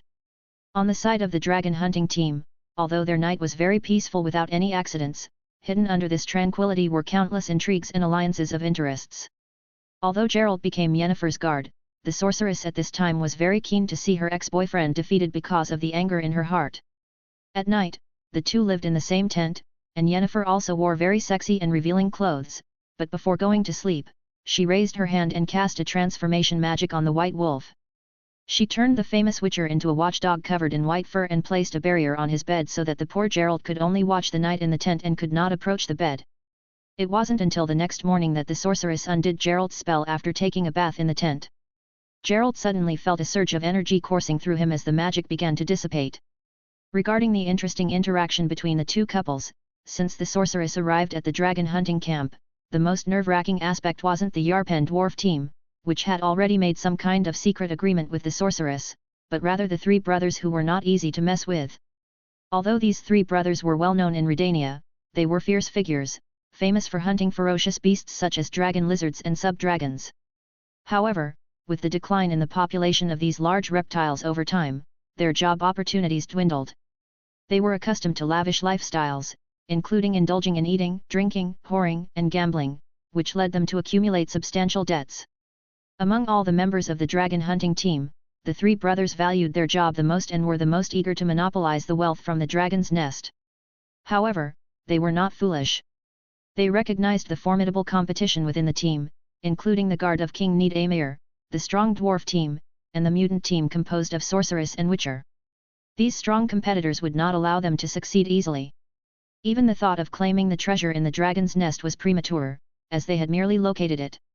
Furthermore, the Yarpen dwarf team, which was likely to reach an agreement with them, had already struck some sort of deal in a secret bargaining meeting. Chapter 88, Revelations and Reunions. The next morning, as Gerald emerged from his tent, he noticed a newcomer joining the dragon hunting team. This individual wore a peculiar fuchsia hat adorned with silver buckles and a long egret feather that drooped over his eyes. Gerald instantly recognized the hat and the feather. They were famous in Bina and Aruga, present in all the mansions, castles, inns, taverns, and especially brothels. "Jaskier, why are you here?" Gerald inquired. "Gerald." A pair of cheerful blue eyes peered out from beneath the hat. "What a surprise! Is it really you? Are you here to slay dragons, too?" Gerald didn't immediately respond to the questions but instead frowned at his friend and asked, "A month and a half ago when we parted in Vima City, didn't you mention you were going to study at Oxenford College? It's hundreds of miles away from here. Why have you come?" Before the poet could explain, he caught sight of Yennefer emerging from her tent. Realizing something immediately, he first bowed to the beautiful sorceress and offered a gentleman's salute. Then, he glanced back at Gerald and winked, insinuating, "My, Gerald, I understand why you're here. Have you two reconciled? Did you spend the night together?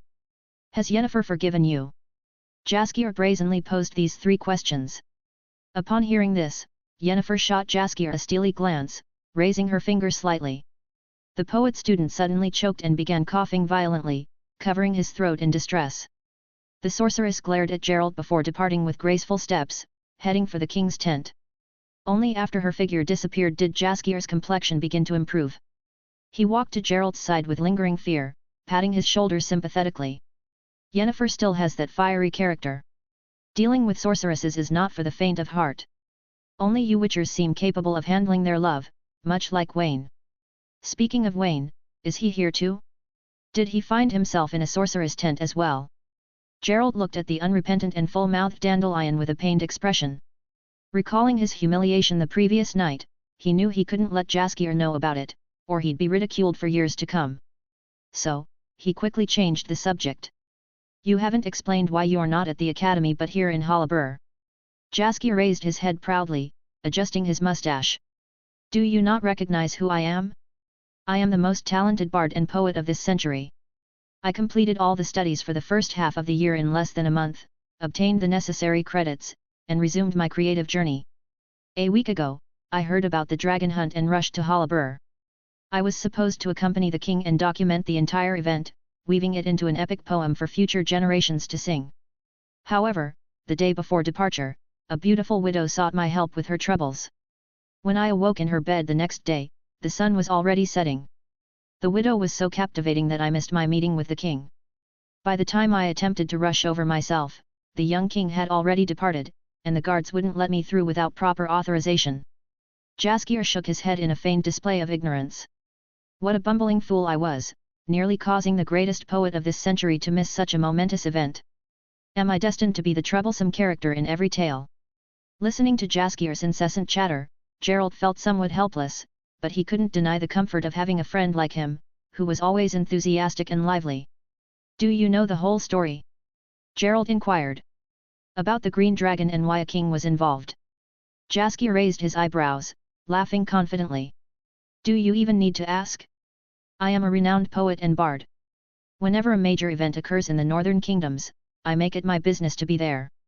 Every significant event becomes my inspiration, and through my songs, my fame spreads far and wide, he boasted.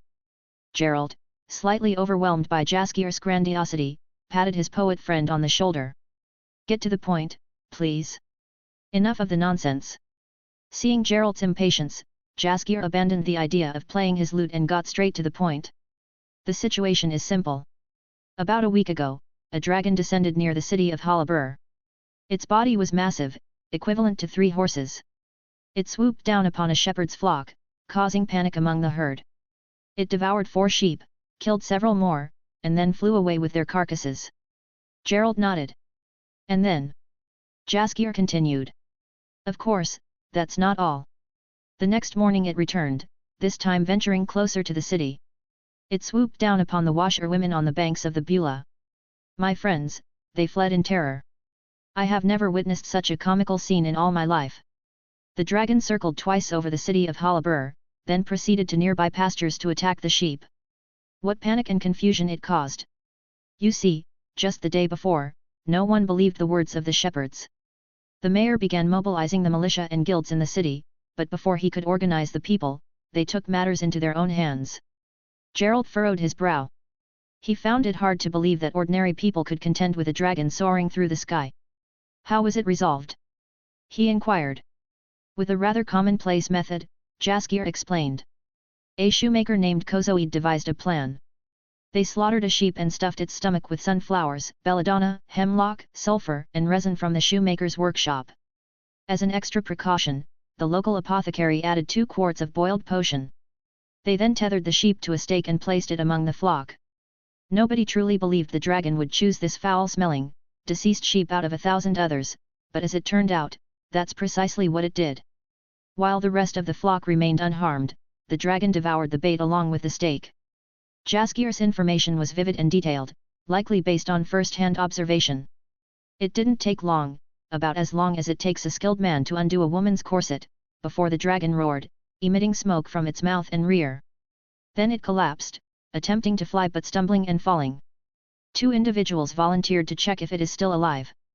One was a local gravedigger, and the other, a village simpleton. We later erected a small tomb for them, though it turned out quite beautiful, Jaskier added. Gerald understood that the green dragon must still be alive, otherwise, there would be no need for the current dragon hunting team. So, the green dragon is playing dead? Gerald questioned. Exactly, Saskia confirmed with a grin. It's alive but too weak to devour gravediggers and fools. It merely drank their blood and regurgitated, barely. But it's causing quite a concern. With every step it takes, it stumbles and falls, sometimes only able to crawl forward on its hind legs. The brave souls among us follow from a distance, keeping it in sight. But you won't believe the next bit of progress. Saskia continued, the dragon leaped into a gorge in the Great Kestrel Mountains, not far from the source of the Beulah River. It's been hiding in a cave there. A dragon's nest. Gerald concluded, understanding why so many had gathered. The treasure within a dragon's lair was a legendary prize coveted by adventurers, peasants, nobles, and even kings. I see why the bridge is guarded. Someone aims to monopolize the treasure, and that someone is Need Emir of Cairngorn, Gerald surmised. Exactly, Saskia affirmed. The entire Haler is up in arms about it. They believe the dragon's treasure rightfully belongs to them, but they dare not openly oppose Need Emir. The king is a young fool, barely sprouting hair on his chin, yet he knows how to command respect. Need Emir desires the dragon above all else, hence his swift actions.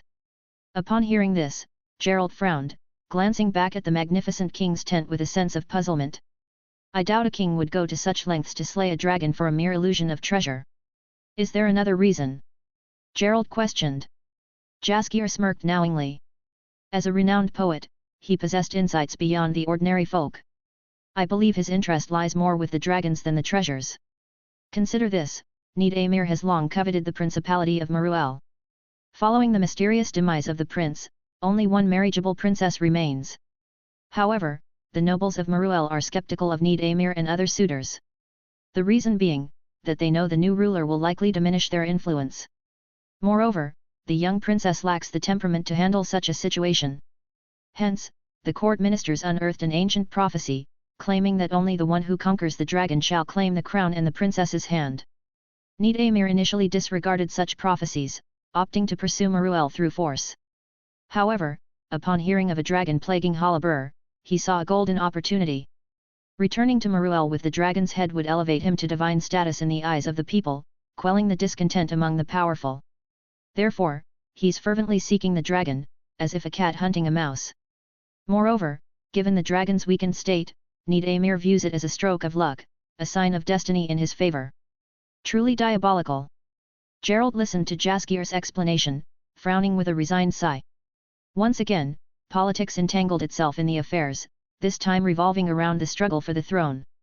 This cycle of noble wars and ensuing chaos, leaving behind a trail of casualties and misery, had become all too familiar to Gerald. He gestured to Saskia. Yennefer was about to meet the king, and she no longer required his guard. As they prepared to depart, the flap of the king's tent was lifted, revealing a tall, regal figure clad in warrior attire. Driven out by the guards, he voiced his protestations. The dragon is an endangered creature.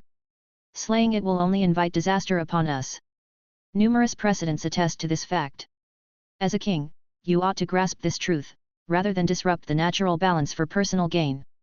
Observing the luxurious figure being expelled, Gerald raised an eyebrow, turning to Saskia for an explanation. Who's that fellow? A druid, perhaps, speaking of the balance of nature? Gerald inquired. Saskia shook his head mysteriously, offering a cryptic smile. That's the mage, Master Dorgeri. Thanks to his assistance, I was able to bypass the need for a pass. Chapter 89, Shadows in the Night. Dorgeri. Gerald had never heard the name. Saskia grinned and said, yes, Master Dorgeri, a very interesting person. He advocates the balance of all things, and humans should not interfere with all creatures in nature, even drowners, and ghouls, are all within his protection. An extremely endangered animal protectionist, he should appear in my poems, as a villain in the story, so interesting, haha. Gerald was speechless for a moment. Indeed, the world was vast, and it contained all sorts of individuals. Needless to say, being a witcher was one of the most hated jobs for this magician.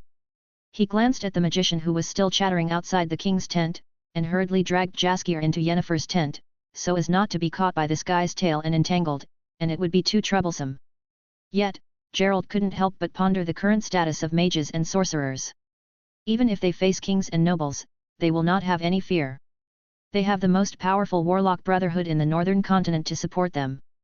The lords also need to give them a little bit of face. It is impossible to place a random charge to judge them like dealing with ordinary people. The two had been drinking in the tent, and Yennefer came back halfway and drove the two drunk men out of her tent. The journey is about to start, and the sorceress must pack her luggage. As a lady, she has a lot of luggage. Gerald didn't care about this. He and Saskia walked shoulder to shoulder and continued to drink on the haystack in the stable. It made him feel more comfortable than those hostile or contemptuous gazes. Although King Yennefer was only the ruler of the small realm, he was not petty. After preparing to set off, he spent over an hour packing the camp supplies and filling up 12 carriages. The group included members of the dragon hunting team, soldiers, and members of the Haler scouting team who were exploring the road ahead, totaling about 150 people. They formed a formidable convoy and ventured into the Great Keshuo Mountains under the guidance of a local guide. Climbing from the foot of the mountain to the mountainside took about 6 or 7 hours until they found an open area to camp as the sun set. They were approximately a third of the way to their destination, the Green Dragon's lair. Amidst their journey, during the early hours of the next day, a figure dressed in black, nearly indistinguishable in the night, stealthily infiltrated Yennefer's tent. It was Wayne. He originally wanted to look for Gerald in the tent, but he couldn't be able to find him. He only saw a big white-haired dog resting on the wooden pillar in the center of the tent as if taking a nap. The dog seemed quite alert, reacting swiftly as Wayne opened the tent curtain. It stood up, fixed its gaze on Wayne at the entrance, and seemed poised to pounce at any moment. To prevent the dog from alerting others, Wayne acted swiftly, casting an Axii sign that immediately induced the dog into a coma. As Wayne contemplated whether to render the dog unconscious, it suddenly snapped out of its stupor, opening its mouth and speaking in Gerald's voice. "Hold on, Wayne, it's me," Gerald said. Wayne was stunned for a moment. He looked at the large white dog on the ground in shock, then glanced at the sorceress sleeping peacefully not far away. "What kind of play is this?" Wayne seemed to understand the situation and remained silent for a few seconds. Gerald was also a little embarrassed at this time. If possible, he didn't want to show such an ugly face in front of his good brother, but Wayne came to him dressed like this. He must have something important to discuss, and he couldn't help but expose himself. "Let's go out and talk, don't wake up Yennefer, she has a bad temper." Looking at the large white dog that was talking to him, he was stunned for a few seconds before he reacted and let Gerald crawl out first. It was early in the morning, and everyone was sound asleep except for a few night guards who were still dozing off. Under the cover of the night, one person and one dog found a hidden place several hundred meters away from the camp and started talking in low voices, exchanging all the information they had. Wayne didn't hide anything either, telling Gerald everything about Borch, the green dragon, and the baby dragon, and then revealing Borch's request and his thoughts. He believed that if it was Gerald, the righteous and principled Witcher would not object to what he was about to do next. The large white dog sat on the ground, frowning like a human, and asked, "That is to say, your goal now is to drive away those ordinary people, and it is best to drive away King Yennefer and his soldiers as well. Leave only those who want to slay dragons, and let them have a fair duel with Borch at the top of the mountain." Wayne nodded. In his opinion, those soldiers and the citizens of the city were all victims of being coerced by those in power. Even if they succeed in slaying the dragon, they won't get any benefits, and if they fight the dragon, they will be the first to sacrifice. These people are just a group of poor individuals, there is no need to fight them. After thinking for a while, Gerald nodded and said, "Yes, I will cooperate with your actions. However, you have to remember that you'd better not reveal your identity, and don't let the golden dragon cause unnecessary casualties. After finishing the business, it is best to let Borch and his family leave here quickly. If news of the dragon spreads, it will attract more greedy hunters and countless mercenaries who are crazy about wealth." "Don't worry, I will," Wayne assured him. Wayne waved goodbye to Gerald, then quickly disappeared into the darkness. Gerald watched Wayne's departing figure with a helpless look on his face.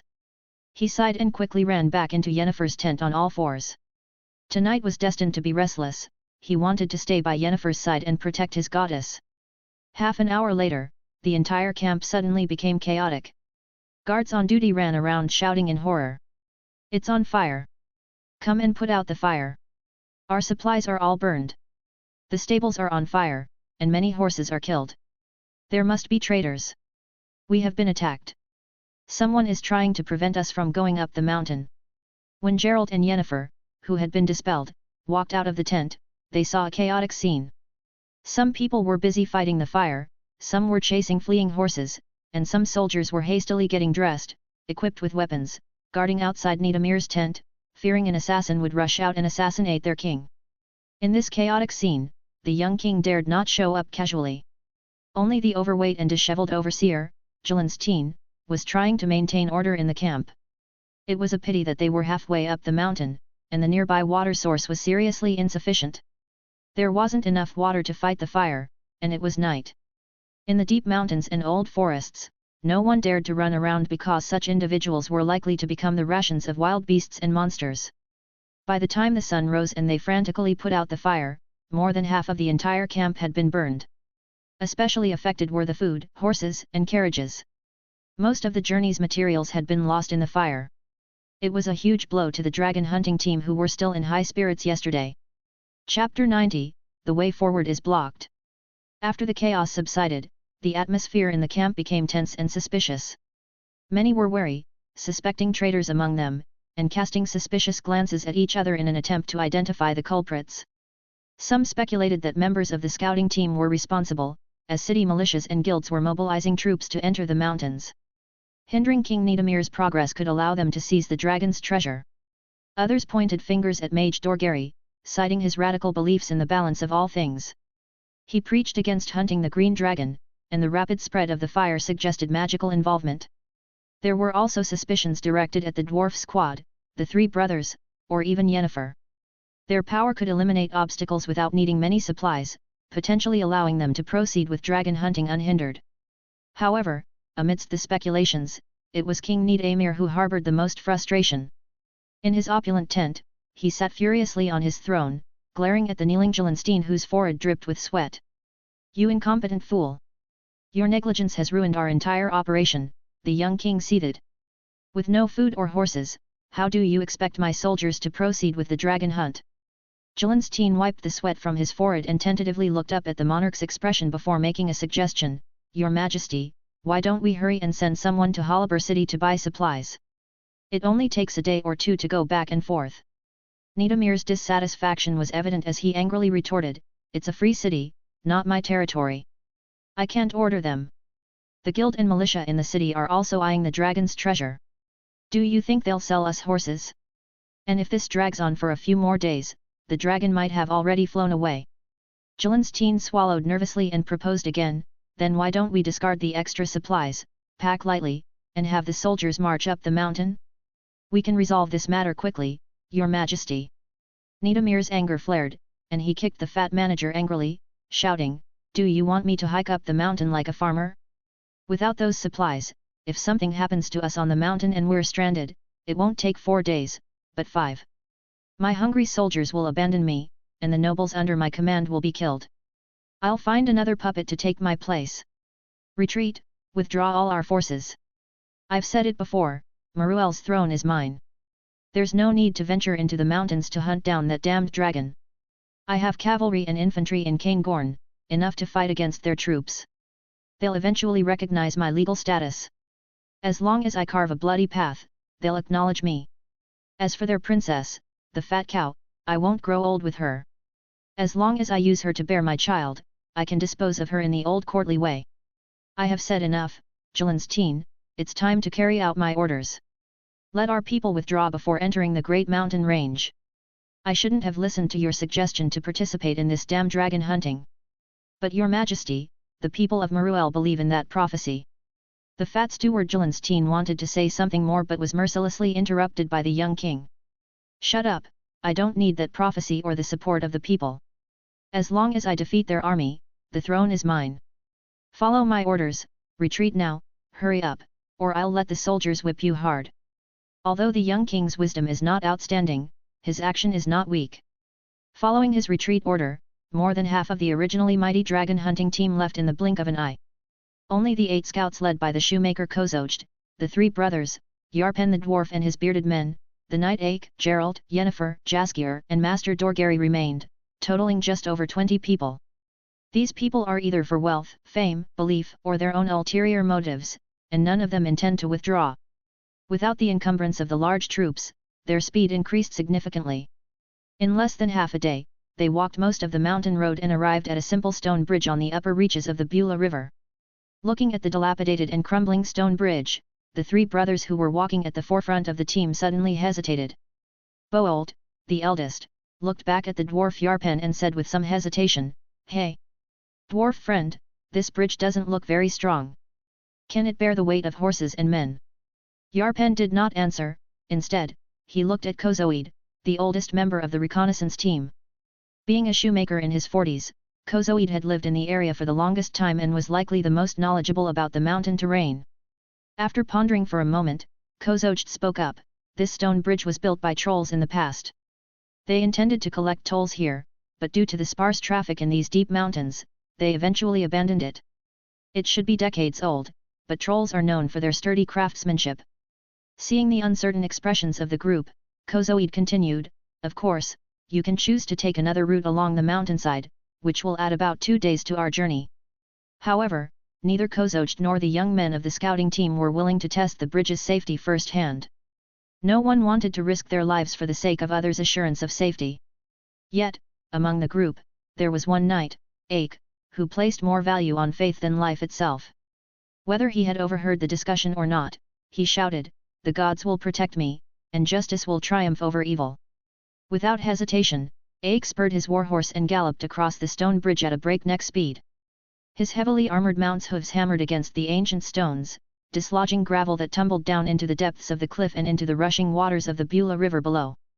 After crossing the bridge, Ake showed no signs of slowing down. He continued on towards the dragon's nest, moving at a deliberate pace. It was clear that the knight had no desire to linger with the others. In his eyes, none of them were worthy of respect. They were either greedy robbers, malevolent sorceresses, or mutated witchers.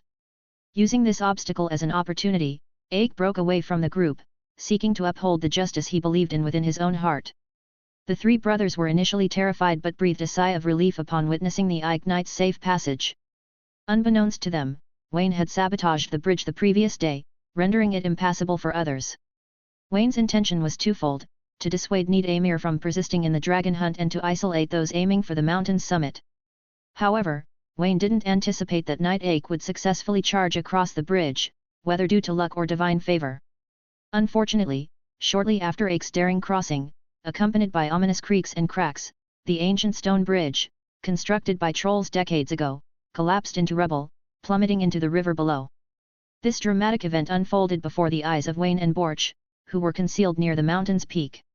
Turning to Borch, Wayne smiled and remarked, "It's your turn to play, my friend. Knight Ake is a paragon of chivalry and faith, despite his eccentricities. He will honorably face you in combat, but if possible, spare his life. Good souls are becoming increasingly rare in this world."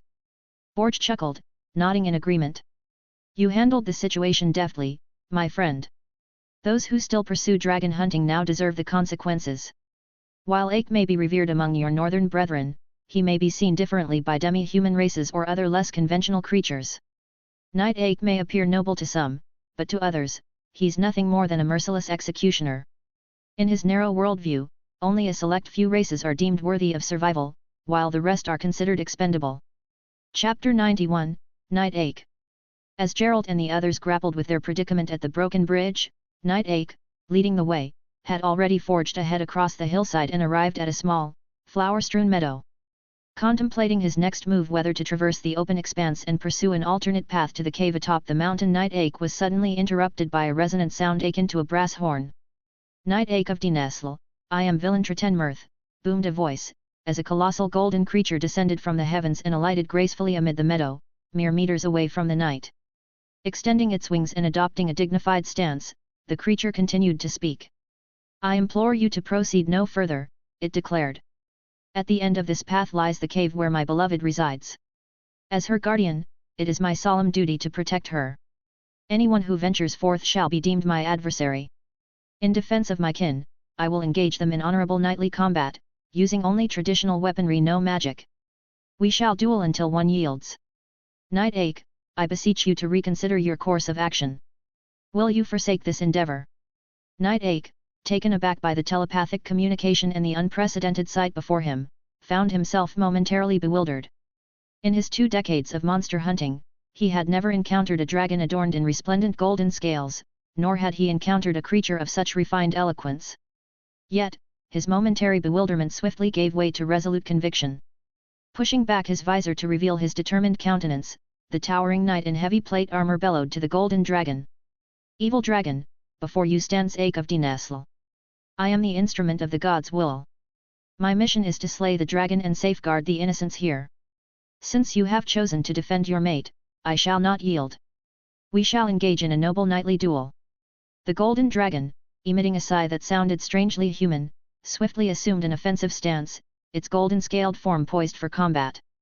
With a subtle horn-like sound resonating through the air once more, it addressed Ike. "Respected Knight Ake, I commend your valor. All preparations have been made. Let this illustrious duel commence."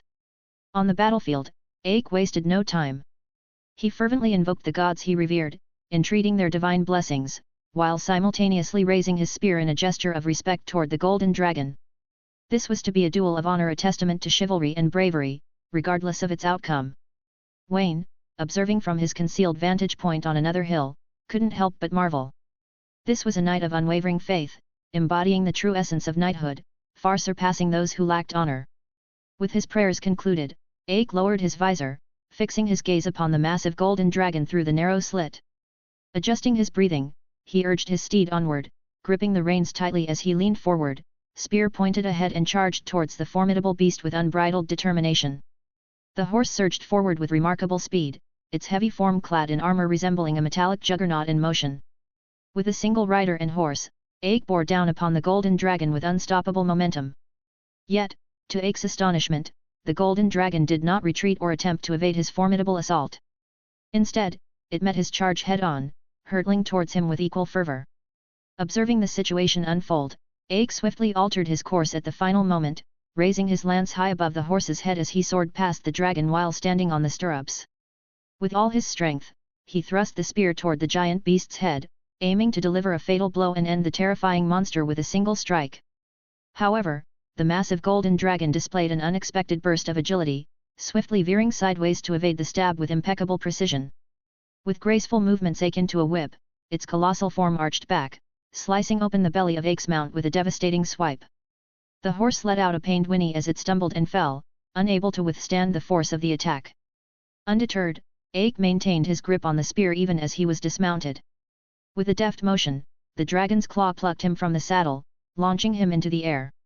The harsh sound of his armored body colliding with the ground echoed across the battlefield, even reaching Wayne's ears from several hundred meters away. Such a high-altitude fall would be challenging for anyone to endure, let alone a knight encased in heavy plate armor. Ake suffered severe injuries upon impact, with his legs twisted unnaturally beneath him, bones shattered and protruding through his flesh. Despite the excruciating pain, he refused to cry out or plead for mercy, instead staring blankly at the sky and muttering to himself incoherently. With Ake incapacitated, the golden dragon ruthlessly turned its attention to his fallen steed. Pinning the horse beneath its massive paws, the dragon tore away its armor with powerful jaws, rending flesh and bone with sharp fangs until the horse's agonized cries ceased, swallowed whole by the voracious creature. Upon reaching the hilltop, Yennefer, Gerald, and Saskia, who had followed her, were met with the unexpected sight of Knight Ake's valiant challenge against the golden dragon. Witnessing the formidable knight being tossed into the air like a mere plaything by the monstrous creature left them all in a state of solemnity and awe. Unlike the legendary green dragon they had anticipated, this golden dragon exceeded all expectations. Not only was it several times larger, but its movements were far from the clumsy portrayal of dragons in myths. Instead, it displayed a deadly elegance akin to a seasoned warrior. As they grappled with the shock of the scene before them, Dorgeri, using his magical prowess, joined them on the other side of the stone bridge. Upon witnessing the golden dragon devouring Ake's warhorse, the mage's reaction was unexpected. Disregarding Ake's fate, Dorgeri's gaze was fixated on the magnificent creature below, marveling at its beauty and uniqueness. "It's so beautiful. This is the only golden dragon in the world. It's a living golden dragon. Only great nature can create such a beautiful and elegant creature." With unwavering confidence, Dorgeri turned to Yennefer, Gerald, and Saskia, issuing a firm command. He declared his intent to protect the golden dragon, adamant that such a rare and majestic creature should not fall victim to their ambitions. Listen carefully, in front of us stands a golden dragon, perhaps the only one left due to your cruelty and folly. The legend should not be killed. I will not allow you to touch this dragon. Understood? Give up your intentions and prepare to leave. However, Yennefer, driven by her singular obsession with restoring her fertility, remained indifferent to Doragari's proclamation. Her focus remained solely on her original target, the green dragon. The appearance of the golden dragon was inconsequential to her, dead dragons were all the same in her eyes. At this moment, a voice like a bronze horn directly passed into the brains of the four people on the hillside. Ladies and gentlemen across the way, Knight Ej is a worthy opponent. If any of you can treat him, please come down and help him. Don't worry, I'm a dragon who values honor, and I won't attack you all of a sudden. Hearing this voice, everyone on the hillside, including Yennefer, looked at the golden dragon below involuntarily. Borch nodded gracefully to them, then waved his wings, flew directly away from the place where the battle took place, and retreated to a small hill a few hundred meters away. Chapter 92, Kidnapping Yennefer. You'd better hurry up, dawdle for a while, and the knight is probably going to meet his gods. As everyone was still reeling from the shock of the golden dragon appearing in front of them, Wayne suddenly emerged from the nearby woods. There was a faint smile on his face, but his amber vertical pupils, the sharp sword on his body, and the pointed ears on both sides of his head immediately drew everyone's attention. Another witcher, and a half-elven one at that. Wayne. Haha, I knew you were coming too, Saskia exclaimed, quickly recovering from his state of shock. He greeted Wayne cheerfully and began crafting the prototype of a poem for the heroic Ache Knight and the powerful, elegant golden dragon in his mind. With a few modifications, it could become a widely circulated poem. Of course, the protagonist of this song would not be the heroic knight Ache, but the poet himself, who witnessed the events unfold. Like the poems he composed during his adventures with Gerald, although the mighty white wolf Gerald was an excellent swordsman capable of defeating many monsters, it was often the witty, brave, and handsome poet Saskia who turned the tide. Wayne greeted several people one by one, but the haughty sorceress and magician, Doragari, didn't seem keen on conversing with him. She simply hummed lightly, which Wayne took as a response. Seeing that none of them were willing to risk saving Ache, Wayne glanced at Gerald and then gave the white wolf a sympathetic look. Suddenly, he stretched out his hand and swung it violently.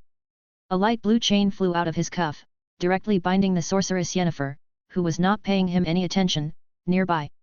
Wayne flicked, pulled, and braced, using the strong magic-blocking gold chain to bind Yennefer, securing her hands and feet. This chain had been smelted and forged from Demeritium he obtained from the Wild Dog Gang. Once bound by this chain, sorceresses, druids, and other spellcasters would lose their ability to cast spells. It served as a sharp weapon against magic users. Initially intending to retaliate with magic, Yennefer quickly realized her predicament.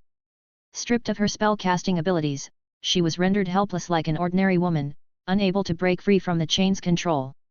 Desperate, she turned her head with all her strength and called out to Gerald, "Gerald, you bastard, what are you doing here? Come and save me." Gerald watched the scene unfold, unable to tear his gaze away from Yennefer's plight. Instinctively, he reached for the hilt of his sword with his right hand but stopped himself, puzzled by Wayne's actions and intentions. Wayne reassured Gerald with a wink before hoisting the tightly bound sorceress onto his shoulders, positioning her with her back to Gerald to shield her from his view. Speaking loudly to Gerald, Wayne explained, "Sorry, Gerald. I promised to Borch a favor to prevent Yennefer from casting her spell on him. But rest assured, I won't harm her. Once this matter is resolved, I'll return Yennefer to you unharmed. Of course, you're welcome to fight alongside me. However, let's be careful. Our swords have no eyes, and during the fight, there's a risk of inadvertently harming your sorceress." Gerald's expression turned perplexed. While he trusted Wayne not to harm Yennefer, he hadn't expected his brother to resort to this method to restrain her. Seeing Wayne's wink, Gerald reluctantly cooperated and spoke fiercely, "Wayne, remember your promise. If you harm Yennefer, don't blame me for disregarding our brotherhood." Saskia, perceptive as ever, likely inferred something from their exchange. Despite Yennefer's usual arrogance and temper, the poet felt a pang of sympathy for her. Playing his part, he shouted in apparent dismay, "Wayne, I never expected you to betray our trust like this. Gerald and I placed so much faith in you, only for you to betray our team. What did this golden dragon offer you in return?" Wayne twitched the corners of his mouth at Jaskier's dramatic performance. Glancing at him briefly, he turned his attention to Dorgeri, maintaining a vigilant expression. He responded firmly, "The dragon didn't offer me any favors, nor did I seek any. I didn't act out of obligation. I simply couldn't bear to see such a wise creature, the golden dragon, fall prey to despicable and greedy hunters. That's all." Wayne's response impressed Dorgeri, who advocated for balance in all things. First impressions were crucial, and Wayne's stance resonated with the mage's beliefs. To avoid further scrutiny, Wayne secured Yennefer's struggling form with his left hand, ensuring she didn't fall from his shoulders. He continued, "There's no use dwelling on it. Gerald, once this is over, you can find me at the Green Dragon's lair, where I'll return Yennefer to you." With that, Wayne swiftly departed from the group, leaving Gerald to watch his beloved being carried away by his trusted brother. Gerald hesitated to say something, his palm outstretched but remained silent. After Wayne's departure, the remaining trio exchanged glances. Ultimately, Gerald took the lead, nodding to Jaskier and sighing, "Don't worry, Wayne won't harm Yennefer. Let's go see that bastard ache. Despite his flaws, he's still a good human. If we can save him, let's do it." Out of a desire to observe the golden dragon up close, Master Dorgeri also spoke with a hint of pride, "Now that Yennefer has been taken away, you two probably don't want to slay the dragon. I'll go with you to take a look. Although I don't know healing spells, I should be able to think of a way to help stabilize that Mad Knight's injury." After a simple verbal agreement, the trio descended the hillside and approached Night Ache. The golden dragon watched them from a distance but made no move to stop them. Dorgeri gazed at the golden dragon with eyes akin to admiring peerless treasures. Then, he casually inspected the comatose Ache Knight and remarked, "This guy is useless. His legs are severely deformed, and his bones are broken. Even if he is cured, he probably won't be able to walk again. The chest and head are protected by armor, so they're not a big problem, but his head suffered a serious impact, and no one knows what will happen to him." He gestured for Gerald and Jaskier, who had assisted in removing Ache's armor, to step aside. Dorgeri then chanted a spell, commanding the nearby chaotic magic with both hands, and slowly infused it into Ache's body. Ache trembled all over, even in his comatose state, unable to suppress groans of pain. After about 5 minutes, Dorgeri wiped the sweat from his forehead, lowered his hands, and said, "I've cast a stabilizing spell on him. Although it can't heal his injuries, at least they won't worsen." Fortunately, he only suffered severe fractures and contusions, with no bleeding or internal damage. Otherwise, he would be dead by now. With a glance at Gerald, Dorgeri smiled and continued, "If you don't mind and are not concerned about covering the treatment expenses, after this ordeal, find a skilled doctor for him and see if his mobility can be restored," Dorgeri suggested, his tone pragmatic. "However, as I mentioned, his legs are completely necrotic. Unless you locate the finest healer who can specially regenerate new leg bones for him and perform the surgery, there's no chance he'll be able to continue fighting. Of course, such a mage won't come cheap. Including materials and surgical fees, it will likely cost thousands of crowns." Gerald exchanged glances with Jaskier upon hearing this. While Gerald might be willing to assist Ache out of a sense of principle and justice, thousands of crowns were a considerable sum, even for a witcher. It was regrettable that Ache was merely a wandering knight, not a true feudal lord. Even if he were to sell all his possessions, he likely wouldn't amass such a fortune. Chapter 93, Yennefer's Wish. Gerald and Jaskier may still be grappling with the decision of whether to save Night Ache, while Wayne carried Yennefer, who continued to scream, all the way back to the Green Dragon's lair. He casually placed the female sorceress next to the crackling fire, then untied the Demeritium chains constricting her body. He opted for a more comfortable binding method, ensuring she wasn't overly constrained and in pain. It wasn't until he securely locked the sorceress restraints in place that he raised his head and met Yennefer's gaze, now calmed down. Perhaps realizing the futility of escape and understanding that the half-elven youth before her wouldn't truly harm her, Yennefer stared fiercely into Wayne's eyes, her expression cold and determined, as she spoke. "Wayne, that's your name, isn't it? I've heard Gerald speak of you, the youngest of the Wolf Witchers, a half-elf. But you've picked the wrong person to mess with. You've landed yourself in deep trouble. Sorceresses hold grudges, and I'm the most vindictive one here. If you release me now, I may still pretend this never happened. But if you persist in obstructing me, I will ensure you regret it in the future." Yennefer's voice dripped with fury and menace, her threat palpable. However, Wayne seemed unperturbed. He retrieved a clean towel from a nearby shelf and offered it to the sorceress, gesturing for her to wipe away the dust and grime from her face, remnants of her fall. After Yennefer took the towel, Wayne spoke softly, interrupting her thoughts. Yennefer, I understand that your quest to hunt dragons is driven by your desire to restore fertility and conceive a child. It's likely been a cherished aspiration of yours for many years, Wayne began, his tone gentle yet probing. But consider this: even without my interference, do you truly believe you can succeed in this endeavor? He continued, offering her a piece of warm, roasted meat skewered on a wooden stick. The enticing aroma tempted Yennefer, and a flicker of surprise danced in her eyes. Yet, she remained defiant, refusing to accept the offering as she lifted her chin and retorted, I don't know where you've gathered such information. Even Gerald is unaware of my true purpose for dragon slaying. However, the potency of magic is beyond the comprehension of witchers like yourself, who rely solely on magic signs, she asserted confidently. Given the opportunity and sufficient time to prepare my spells, even that golden dragon would be no match for me. Witchcraft is the most formidable force in this world, she declared. Dragons are nothing more than powerful beasts capable of flight. Wayne nodded in agreement with her assessment of magic. While sorcerers in the realm of witchers were mortal and faced significant constraints due to Demeritium, their spells remained potent. Just as in the future Battle of Sodden Hill, where a mere dozen sorceresses summoned devastating meteor showers and firestorms, decimating tens of thousands of Nilfgaardian troops with staggering losses. The Wild Hunt's navigators could teleport entire armies across realms and distances unimaginable to ordinary mortals. Creatures like mirror masters, high-level vampires, gods, and demons possessed powers that transcended mortal understanding, operating on the brink of cosmic law. The reason why many sorceresses appear vulnerable is due to the lengthy preparation required to unleash powerful magic. They must chant spells and ready themselves for an extended period, leaving them susceptible to interruptions and silencing. Observing Yennefer's stubbornness, Wayne decided to be blunt with her. Yennefer, let me be straightforward with you. You cannot accomplish this task, he asserted. That golden dragon is no ordinary beast, it possesses formidable magical abilities and can even shapeshift. Furthermore, it's revered as a sacred creature by the Zarakan tribe, who have warriors lying in wait nearby, he explained. If the golden dragon is endangered, the Zarakan warriors will emerge from the forest and eliminate any perceived threats, Wayne continued. With my assistance, the injured green dragon has nearly recovered and could have fled long ago.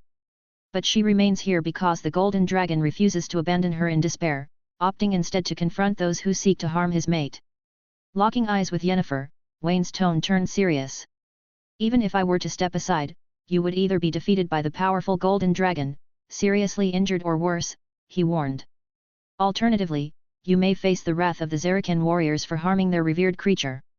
And to be frank, if it weren't for Gerald's connection to you, I wouldn't be treating you with such courtesy, he added pointedly. Do you truly believe you can contend with a witcher armed with ample Demeritium? Yennefer's lips twitched, but she remained silent, her gaze fixed on the ground in contemplation. At that moment, perhaps influenced by the aroma of the barbecue from the plate, a small grey creature with short legs emerged from the dragon's nest, sniffing the air eagerly. Spotting the plate beside Wayne, the creature wagged its tail in excitement, scurrying over and rubbing its head against Wayne's thigh, hoping for a treat. Wayne, noticing Yennefer's interest, smiled and scooped up the little dragon, named Saskia, cradling it in his arms. He broke the barbecue into small pieces and fed them to Saskia, all the while addressing Yennefer. This little one is Saskia, the offspring of the green dragon. She was born just yesterday, Wayne explained gently. But here you are, seeking to end the lives of parents to another newborn. Isn't that too cruel, especially for Saskia? He continued. And have you considered, Yennefer, you're not alone in your desire to restore fertility to sorceresses. Many have tried, yet for thousands of years, none have succeeded. Destroying a life is simple, but creating one? Perhaps only a true god can achieve such a feat. Listening to Wayne's words and observing the adorable creature in his arms, Yennefer fell silent for a moment. When she spoke, her voice was hoarse with contemplation. I didn't expect you, Wayne, to possess the eloquence that Gerald lacks, she remarked. He's as unpolished as a piece of wood, unable to charm or deceive. Meanwhile, you and that Jaskier seem to have the gift of gab, she added with a chuckle. Perhaps you shouldn't be a witcher but rather a businessman or a bard. Who knows, you might have a brighter future in such pursuits. As Yennefer's demeanor appeared to soften, Wayne responded with a smile, his tone gentle yet firm.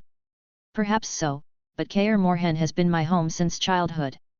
Becoming a witcher was my only path, and I've never regretted it, Wayne explained. I sincerely hope you'll reconsider your course of action, Yennefer. Seeking aid from mortal sources might only lead to disappointment in the end. However, if we were to appeal to higher beings, while it may seem impossible for you, to such entities, it could be a trifling matter, he continued, his expression grave as he weighed his words. Rest assured, I happen to be acquainted with a legendary deity, the goddess of the lake. When I next encounter this divine being, I will beseech her on your behalf, Wayne assured her. May she grant you the fulfillment of your wish.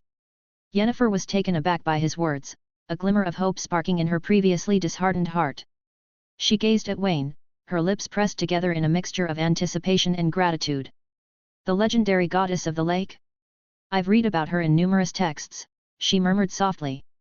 If you truly have a connection to that deity and can plead for her assistance in granting my wish, Wayne, I will most certainly repay you, she vowed earnestly. Chapter 94, The Might of the Golden Dragon. Damn it, it's finally here. Those cursed sorceresses, cursed mages, leaving us to fend for ourselves, grumbled one of the Crinfrid reavers as they trudged across the makeshift wooden bridge crafted from felled tree trunks.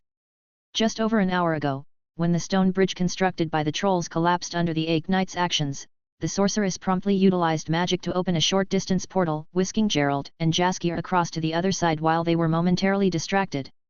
In mere moments, they found themselves on the opposite bank of the bridge.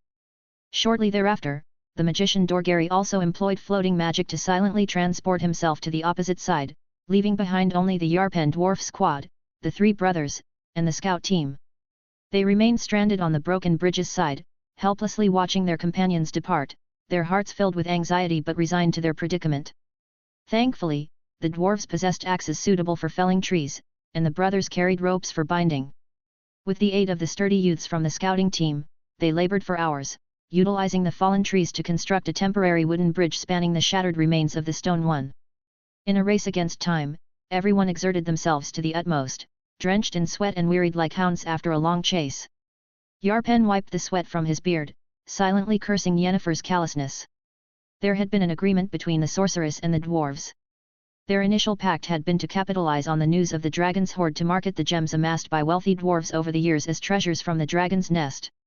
Through this ruse, they aimed to leverage the dwarf's extensive trade network across the north for maximum profit and benefits. Unexpectedly, when matters reached their conclusion, the sorceress had abandoned them, much to Yarpen's ire. Cobbler and his scouting team were the last to cross the temporary wooden bridge. The cobbler in his 40s placed his hands on his knees, taking a few deep breaths before retrieving an old rag from his waist to wipe the sweat from his forehead. With a worried tone, he remarked, "We must hasten. It took us 3 hours to construct the wooden bridge. Perhaps those two despicable sorcerers have slain the green dragon and absconded with its treasure. That's our fortune at stake, we cannot allow them to escape." As a cobbler, accustomed to decades of hardship, saw this as an opportunity to alter his destiny. He was resolute in his determination to claim the legendary dragon's treasure, no matter the cost. Yarpen and the Crinfrid reavers heard his words, regarding the cobbler with disdain. They thought to themselves that the extent of their generosity towards him, if any, would depend entirely on their mood when the time came. After a brief respite, they continued their ascent up the steep hillside without delay. Upon reaching the site where Ache and the golden dragon had clashed, they were all taken aback by the unexpected scene before them. Contrary to their expectations, a towering behemoth, more than 10 meters in height and adorned with gleaming golden scales, sat leisurely on the level ground, idly plucking at flowers and vegetation as if awaiting something. With its feline elegance and fierce demeanor, coupled with its resplendent appearance, the golden dragon exuded an aura of power and legend that captivated all who beheld it. The three brothers also noticed the presence of the magician Dorgary, Gerald, and Saskia, or, more precisely, the Witcher and the Bard, using a makeshift stretcher crafted from branches and cloth to transport an injured individual from the battleground. Meanwhile, Dorgary, armed with paper and pens of mysterious origin, appeared to be sketching a depiction of the magnificent and fearsome creature before them. The three brothers initially felt a wave of defeat, fearing their plan to amass wealth might have faltered. However, they soon recognized the unique opportunity presented before them, the legendary golden dragon. Realizing that even a portion of the golden dragon's gleaming scales or its magnificent head could fetch a princely sum from nobles or affluent individuals, they glanced back at Yarpen the dwarf and cobbler, observing the glimmer in their eyes and pondering whether they harbored similar intentions. Just as they began plotting to employ their dragon hunting expertise against this formidable foe, a voice akin to a resonating bronze horn echoed within their minds. Despicable dragon hunters, before you stands villain Tretenmirth, the golden dragon. I offer you two choices: flee from this place with your tails between your legs and never return. I shall not pursue the fleeing rats. Alternatively, engage in honorable combat with me, man to dragon. You may assemble in groups of 5, while I abstain from using magic, engaging in fair combat. Should you reject both options, I shall forsake honor and resort to magic to dispatch you. The individuals on the hillside, still strategizing their assault on the dragon, were startled and terrified by the voice that resounded directly within their minds from hundreds of meters away. Though shaken and alarmed, they recognized that the golden dragon they faced possessed wisdom and magical prowess far beyond their expectations.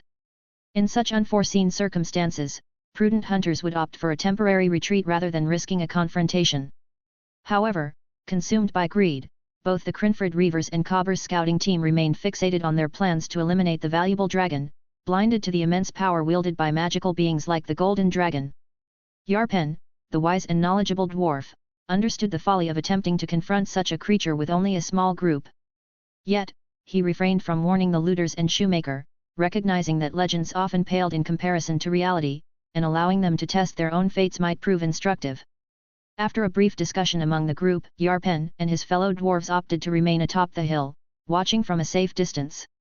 Meanwhile, the three brothers and Cobber's team, comprising over a dozen individuals, took up their positions and surrounded Borch in the open space. Armed with an array of weapons including axes, swords, spears, warhammers, and bows, they formed a menacing formation. Notably, the three brothers wielded powerful dwarven crossbows originally belonging to Yarpen, exclusive weapons of the dwarf squad. Observing these preparations, Borch sighed deeply, a mixture of anger and lamentation evident in his expression as he anticipated the impending conflict. Realizing the imminent danger, Borch unleashed his magic, soaring into the air as he chanted in the ancient language of dragons. The surrounding atmosphere grew heavy and oppressive, as if the very air itself conspired against the charging assailants, dragging them down into an unseen quagmire of chaos and despair. As Borch completed his magic incantation, a deafening roar shattered the air, signaling the unleashing of his formidable power. The ground beneath the dragon hunters quaked violently, twisting and vibrating as a massive crack tore open the earth. In a matter of seconds, the chasm swallowed most of the charging assailants, engulfing them in its depths. Meanwhile, Borch, still airborne, deftly evaded the dwarven arrows launched by the remaining three brothers. Descending rapidly towards the survivors, he unleashed a torrent of searing flames from his gaping maw. The intense heat consumed everything in its path: flesh, fabric, foliage, reducing all to ash in a blazing inferno. A piercing cry of agony echoed across the plain as the hapless victims were swiftly reduced to charred remnants. The entire confrontation unfolded in mere moments, a testament to the overwhelming might of the golden dragon's magical prowess. Outside the fray, Gerald's expression grew grave, while Saskia stood in stunned silence. Dorgary, meanwhile, eagerly captured the scene with his paintbrush, his excitement palpable. Observing the carnage from afar, Wayne, riding atop Murktabraka, the green dragon, felt a surge of complex emotions. He marveled at the audacity of those who dared provoke a skyborn dragon, pondering their misguided recklessness. Yet, his attention soon shifted to a new development unfolding in the nearby forest: a contingent of over 100 adventurers and militiamen, advancing in chariots toward the golden dragon's location. Chapter 95, Final Reward. Wayne's eyes flickered with irritation as he watched the militiamen advancing in the forest. Another group of people sent to die has come, he muttered to himself. He couldn't help but feel exasperated at the sight. What were these people thinking? Relying on nothing but broken weapons, they dared to challenge dragons that could soar in the sky and breathe fire. Did they even have a plan for aerial combat?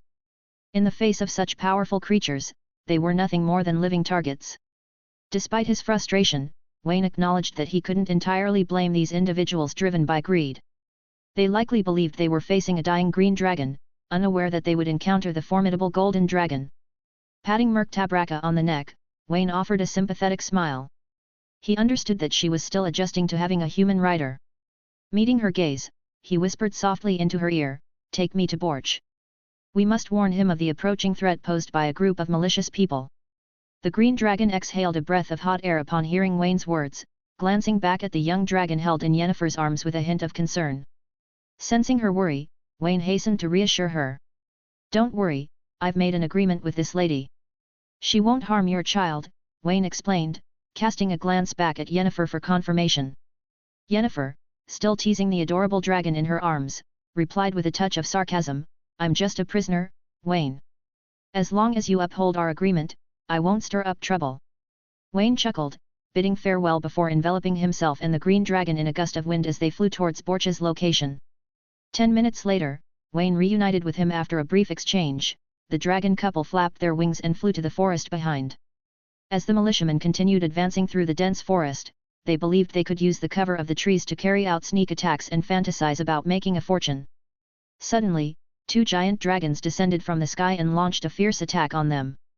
Fortunately, villain Tratenmirth is a righteous dragon with a compassionate heart. He merely lit the direction of the militiamen with flames and used the fire in the forest to disperse those greedy militiamen. Otherwise, according to the green dragon's mindset, those individuals who came to hunt her would certainly have been slaughtered. With the final wave of enemies disintegrating and the Zarakan tribal fighters arriving, this extensive and labor-intensive dragon hunting operation came to an end.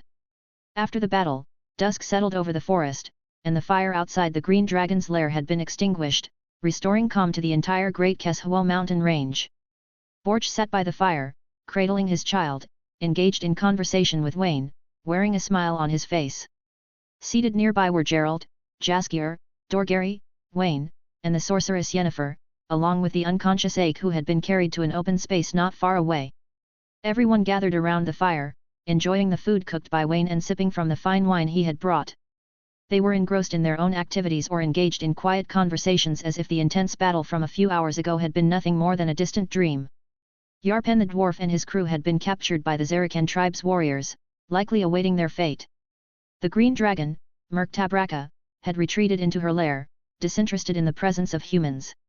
Perhaps she was also preparing to leave with Borch once everything was settled, heading to the kingdom of Zarakan to start anew. Gerald tenderly fed Yennefer a bowl of broth, mindful of her volatile temperament. Wayne had chosen not to remove the magic-blocking gold chains from her feet, perhaps anticipating her anger. On the other side of the fire, Saskia was brimming with excitement. Inspired by the miraculous events of the past few days, he hugged his lute, humming several beautiful melodies repeatedly. Meanwhile, the magician Dorgeri had transformed into a diligent scholar, scribbling away on a page of parchment. He occasionally glanced up at Borch, his eyes filled with a fervent zeal. Thank you for your help, my friend. Your commission has been completed very well, Borch laughed out loud, his joy evident. Today's battle had brought him an unprecedented sense of fulfillment. As he touched the little dragon's head, he continued with a smile, I have never experienced the feeling of fighting for my family before. It fills my heart with joy. As for the reward for the entrustment, after a few days, when we pass through Vima, I will personally come to your door and deliver it to you. Is that okay? Borch asked, his gratitude evident. I haven't figured out yet what to give in return for your help, he admitted.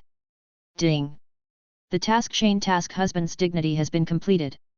Obtained rewards, ability point +1, master treasure CHEST1, expert treasure CHEST1, experience points 315. Listening to the results of the system's rewards, Wayne smiled, but felt a little emotional in his heart. In fact, he hadn't done much in this dragon hunting incident.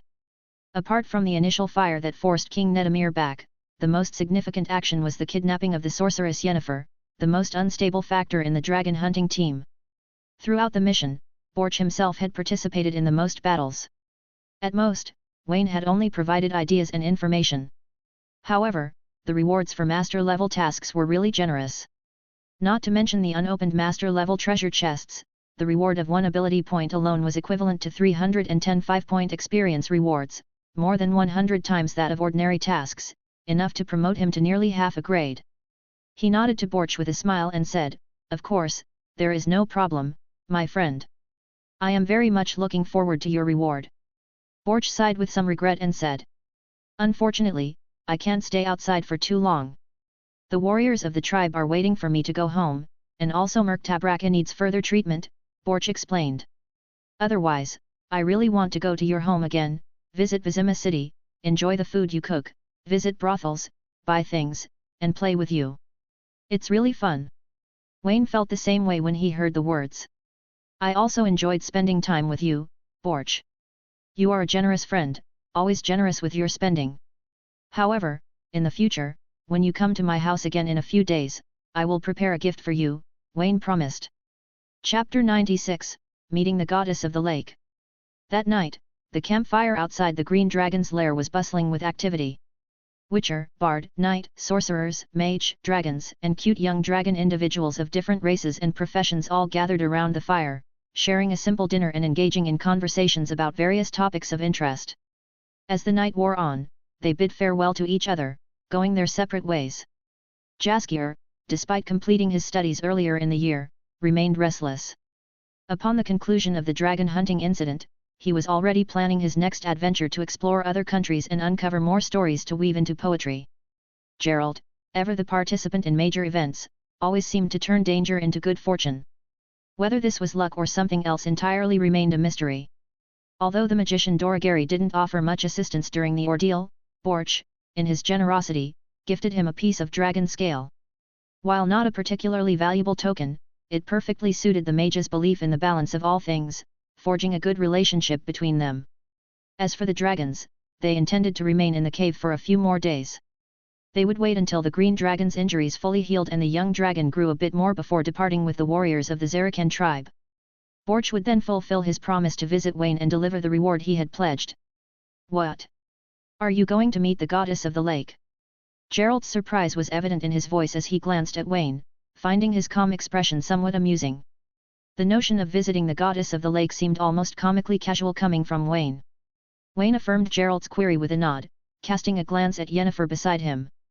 He explained, yes, I promised Yennefer to seek the assistance of the goddess of the lake in helping her regain her fertility, if possible. Additionally, I have my own inquiries for the goddess. Upon hearing Wayne's words, Gerald silently observed Yennefer, knowing well the deep desire she harbored for motherhood. He couldn't help but wonder about the implications of her regaining fertility, particularly in their line of work where such personal matters were often overshadowed by the dangers they faced. Yennefer, touched by Wayne's commitment to her cause, expressed her gratitude. Thank you, Wayne. If you help me achieve this wish, I will never forget your kindness. With neither Gerald nor Yennefer voicing objections, Wayne turned his attention to the forgotten figure of Knight Ake in the corner. Ake from Nestle had fallen into a somber silence since waking up, seemingly aware of his disability and grappling with a loss of motivation to continue. Wayne didn't extend much sympathy toward him, merely feeling a twinge of pity. Gerald, when I go to meet the goddess of the lake later, you can accompany us with Knight Ake on your back, Wayne suggested, considering the possibility of divine intervention for Ike's condition. Ordinary means may not heal him, but if the goddess is willing, there may be hope yet. The decision to save Ake ultimately lay with the goddess herself. Ake was a complex figure, perceived as both virtuous and flawed depending on one's perspective. While not exemplary in his familial roles, his devoutness and combat prowess made him a potentially valuable convert to the goddess of the lake's faith. Taking Ake to the goddess was not just an act of mercy but also a strategic move in alignment with her beliefs. Leaving the Green Dragon's lair, the group didn't venture far. Wayne knew from the goddess's previous communication that any lake would serve as a conduit for contact with her, regardless of size. Spotting a small lake during their flight on the Green Dragon, they made it their destination. As for their mounts, Lucifer had been preserved well, as had Yennefer's steed through magic. However, Gerald's horse hadn't been as fortunate, having been partially consumed by wild beasts. Wayne arranged for Gerald to choose a replacement from the mounts of the three deceased brothers. Unsurprisingly, Gerald opted for a younger mare. Wayne led Gerald and Yennefer into the forest but refrained from bringing them directly to the lake without the goddess's consent, adhering to etiquette. Instead, he requested they wait several hundred meters away. If the goddess agreed, he would then introduce them. Alone by the tranquil lake, Wayne approached its edge, gazing at the clear, mirror-like water. Following the teachings of the goddess, he extended his ring-adorned right hand into the water, silently invoking her name. As he did so, the ring transformed into a strand of golden hair, responding to his thoughts. The hair, still connected to his finger, extended towards the center of the lake. With a soul-stirring chime, ripples spread from the center, revealing the goddess standing atop the water's surface. Adorned in a white gauze, she exuded a serene aura, her blue eyes akin to the sky fixed upon Wayne. She spoke softly, inquiring, "My warrior, you summoned me. Do you need help?" Wayne, initially struck with admiration, respectfully bowed his head in acknowledgement before speaking. "Yes, my lady. I do have a few inquiries I would like to ask you about." Chapter 97, The Blessings of the Lake Goddess. The goddess of the lake, serene and holy, responded with gentle words. "Please state your concerns, my warrior." Wayne, not bound by excessive reverence, viewed gods and other powerful entities as advanced beings rather than objects of blind worship or fear. He organized his thoughts before addressing the goddess. "My lady, I have a companion named Gerald. He once made a wish to a djinn trapped in a magic lamp and became linked with a sorceress named Yennefer." Taking his time, Wayne recounted what he knew of Gerald and Yennefer's story to the goddess, with details from the novels he had read. Throughout, he observed the goddess's expression, noting her quiet attentiveness and interest. He continued, "For decades, this lady has yearned to regain her fertility and become a mother. Despite her efforts and countless attempts, she has been unsuccessful. As a benevolent and revered deity, I believe you may possess the means to aid her in this plight." Wayne expressed his commitment to the principle of equivalent exchange to the goddess, offering his assistance for any small matters that may be inconvenient for her to handle. In a subtle attempt to discern if there were tasks available from the goddess, Wayne delicately inquired, ensuring he wouldn't be at a loss regardless of her response. The goddess of the lake, after a moment of contemplation, acknowledged Wayne's plea. She closed her eyes briefly, possibly delving into the fate of Gerald and Yennefer. When she spoke again, her expression held a hint of concern. "My warrior, the destinies of your companion and the lady named Yennefer are intricate, influencing the future of this world. Their actions carry significant weight, shaping the course of events. Even I am bound by limitations in interfering with their fate." She continued, her voice softening with weariness, "However, I can offer insight. In the near future, a child of destiny will enter their lives, profoundly intertwined with their fate. Perhaps this is the fulfillment of their longing." Upon concluding her statement, the goddess displayed a trace of fatigue, suggesting that her divination may have depleted her energy. Wayne pondered whether his request had taxed her abilities. Nonetheless, the goddess's response, though cryptic, seemed to provide a measure of solace for Yennefer's restless heart. In Gerald and Yennefer's saga, pivotal to the original novel, their future holds significant implications, potentially even influencing Ciri's role in saving the world. Despite the vagueness of the goddess's answer, it offered a semblance of reassurance. Wayne softly inquired if the goddess of the lake wished to meet Yennefer, though he experienced a fleeting, imagined moment where the goddess reacted with disdain. However, the goddess remained serene, responding with a gentle gesture. She conjured a snow-white pearl the size of a pigeon egg, instructing Wayne to deliver it to Yennefer, promising to handle the rest. As Wayne accepted the pearl, he was entranced by its beauty and warmth, feeling a sense of peace emanating from it. Grateful for the unexpected gift, he refrained from probing further and instead shifted the conversation to Ache. Wayne recounted Ache's deeds and the rumors surrounding him, withholding information about Ache's family's future, a secret known only to him. He praised Ache's adherence to knightly virtues, likening him to the ideal of chivalry symbolized by the goddess herself. The goddess of the lake, upon hearing Wayne's words, regarded him with surprise, recognizing the underlying meaning behind his praise. However, the goddess seemed a little uninterested in Wayne's request. Human beings are so fickle.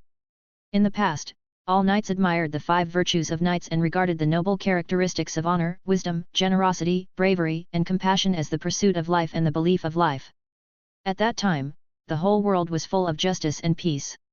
She has put in a lot of effort to maintain such a beautiful and happy world. But this beauty didn't last long.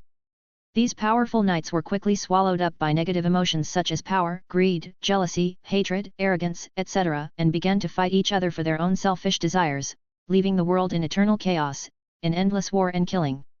Her previous efforts were all in vain, which made her very disappointed with human beings, gradually no longer performing miracles among human beings, and most common people have even forgotten this legend. After giving up humans, the goddess of the lake shared her love with other intelligent races who needed help more. Although they were not as smart and powerful as humans, they were purer and kinder. "Now I want her to do what happened hundreds of years ago again," the goddess said. "I am tired and I no longer trust her. However, Out of respect for Wayne, the goddess still nodded slightly, then closed her eyes, and opened them again after a few seconds. Obviously, investigating Ake's fate. After thinking about it for a second or two, she said in that melodious voice, "My champion, after I leave, you will have to sink the knight Ake into this lake. The lake water will heal his wounds and cleanse his soul. He is indeed a good knight.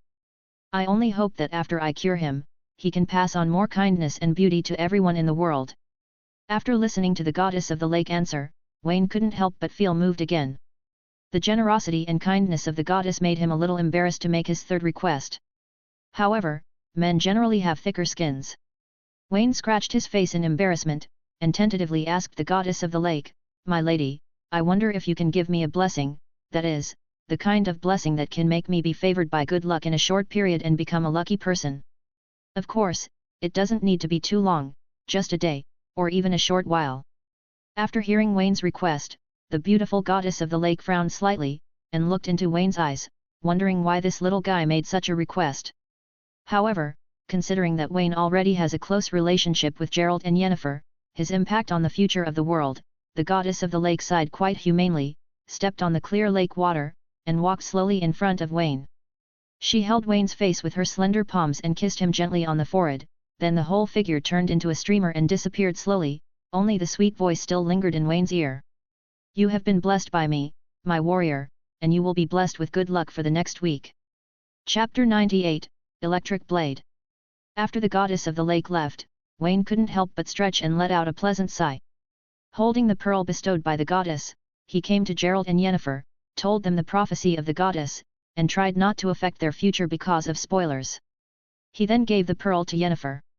Both of them had complicated expressions.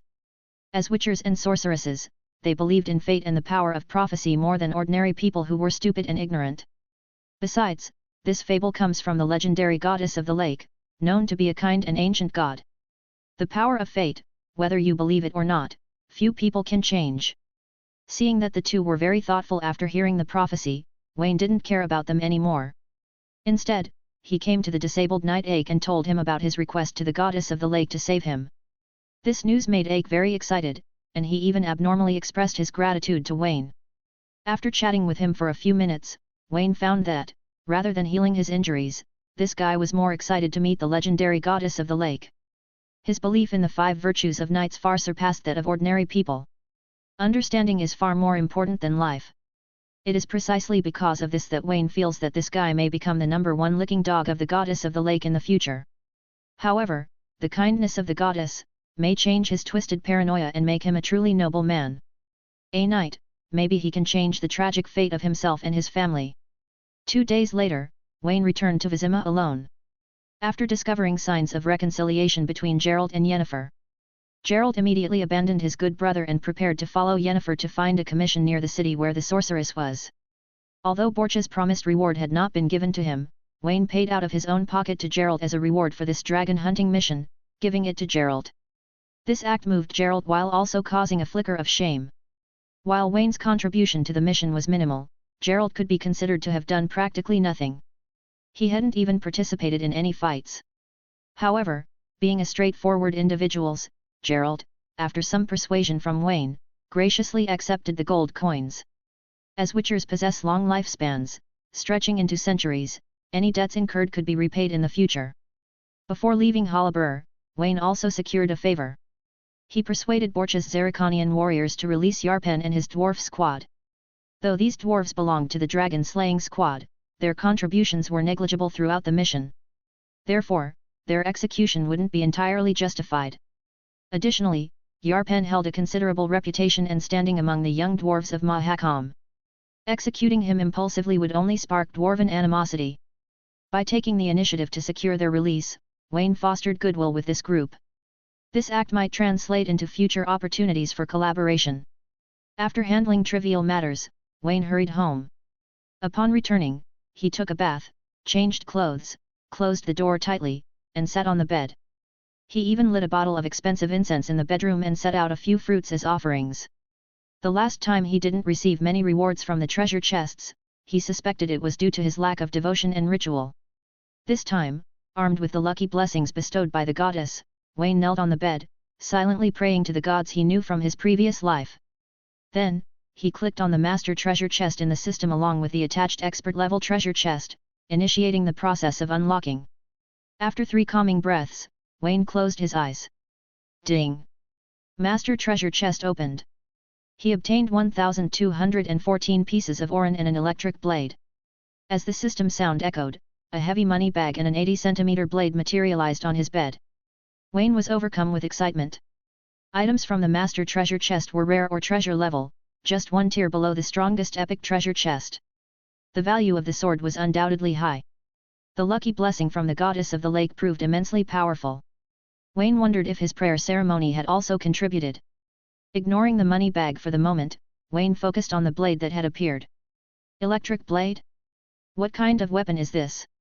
In no time, a familiar name came to mind: Electric Blade, a renowned equipment in the League of Legends universe. It was a favored item of Yasuo, the agile wind swordsman and critical strike specialist. As Wayne grasped the blade, the system helpfully provided its description. Electric Blade, a weapon of unknown origin from Valoran, capable of unleashing potent lightning magic during strikes. Its creator remains a mystery, yet the blade's reputation resonates among swordsmen. Attributes: crafted from unique materials, the blade embodies the power of wind and thunder. It boasts exceptional sharpness, durability, and the ability to enhance the user's movement, attack speed, and reflexes. Special ability: Chain Lightning. While wielding this weapon, it absorbs surrounding magic and the user's own magical reserves, storing them within its core. Once fully charged, the user can trigger a powerful chain lightning attack that strikes multiple enemies within a limited range. This ability has a cooldown of 180 seconds. Overcome with excitement, Wayne seized the blade and examined it meticulously.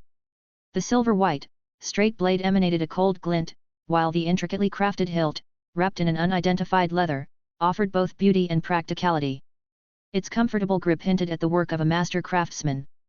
The most striking feature, however, was the dense network of unknown magical inscriptions etched across the blade's surface, numbering nearly 1,000. As Wayne grasped the hilt, he felt a subtle pull drawing his chaotic magical energy into the weapon. The engraved inscriptions responded accordingly, gradually changing and emitting a faint luminescence as they became infused with magic. After roughly 3 minutes, all the inscriptions illuminated, transforming the originally silver-white blade into a faint blue under their collective glow. Interestingly, upon reaching full capacity, the electric blade ceased absorbing his magic and instead channeled the excess back into him. This resulted in a noticeable increase in his physical dexterity and mental clarity. Wayne had a hunch that as long as he actively infused some magic power into the blade, all the inscriptions within it could be activated to unleash powerful magic. It would likely manifest as the chain lightning mentioned in the introduction, capable of striking several targets within its range. Wayne estimated that the blade had absorbed about 1/10 of the chaotic magic power from his body, significantly more than the consumption of a single Ignisign. Moreover, this magic power wasn't solely provided by Wayne, the blade itself absorbed magic power from the surrounding air. It was conceivable that when this chain lightning magic was activated, its power would be quite astonishing. The only downside was that the weapon was a blade, not the long sword favored by witchers. When facing larger monsters, although the blade offered greater agility and versatility in combat, it also came with limitations that outweighed its advantages. Compared to battling monsters, the blade was better suited for fighting human adversaries, particularly against heavily armored foes.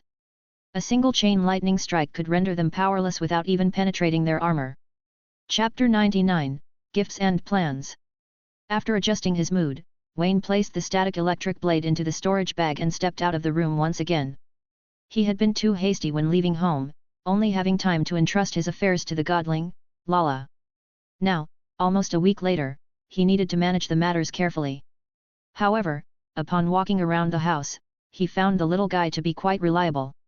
Not only were the flowers and plants in the front yard well taken care of, but even the cleanliness of the house seemed untouched. Feeling relieved, Wayne immediately headed to the market to purchase some fruits, sweets, and snacks that children liked, intending to reward Lala for her efforts. Having learned magic from the goddess of the lake for some time, the little godling had grown increasingly intelligent. Moreover, with both parents being spellcasters, despite being just a godling, Lala seemed to surpass most common children in cleverness. In the following days, Wayne found himself with plenty of leisure time. With the blessing of the goddess, he felt genuinely lucky. Even during Gwent card games with friends, he had to discreetly control his winning rate to prevent them from getting upset. One afternoon, upon returning home from Master O'Henry's blacksmith shop, Wayne noticed Maisie waiting outside his house. She carried a basket and wore a slightly conservative maid outfit. It had been a few days since he last saw her, and Wayne couldn't help but notice that the shy maid appeared slimmer and more refined. Seeing Wayne coming back, the girl trotted forward with a basket in her arms, a hint of blush on her face. She nodded with a smile, then handed the basket to Wayne, saying, "Wayne, these snacks are from Master Kira. They were brought back from the palace. Miss Kira asked me to inquire if you have time these 2 days. She hopes you can visit her mansion at some point. Master Kira has something to discuss with you." Wayne took the exquisitely shaped bamboo basket and opened it. Inside were various high-end snacks filled with honey and preserved fruits, emitting a sweet aroma. In this day and age, honey and sugar are luxury goods, making it difficult for ordinary people to enjoy sweet treats like these. Wayne selected a dessert resembling a honey cream cake, placed it in Maisie's hand, and said with a smile, "This is for you, Maisie. It seems you enjoy these desserts very much. Please tell Kira that I'll visit tonight. We can discuss matters in detail then." Maisie's face grew even redder as she accepted the cake. Instead of refusing, she nodded shyly, bid goodbye softly, and left quickly. Watching Maisie leave, Wayne sighed lightly. After all, Maisie was just an ordinary person. In a few years, turmoil would sweep the world, and war would engulf the entire north. At that time, no one knew what fate awaited her. Even Kira, the sorceress, might face public execution on the gallows in the future.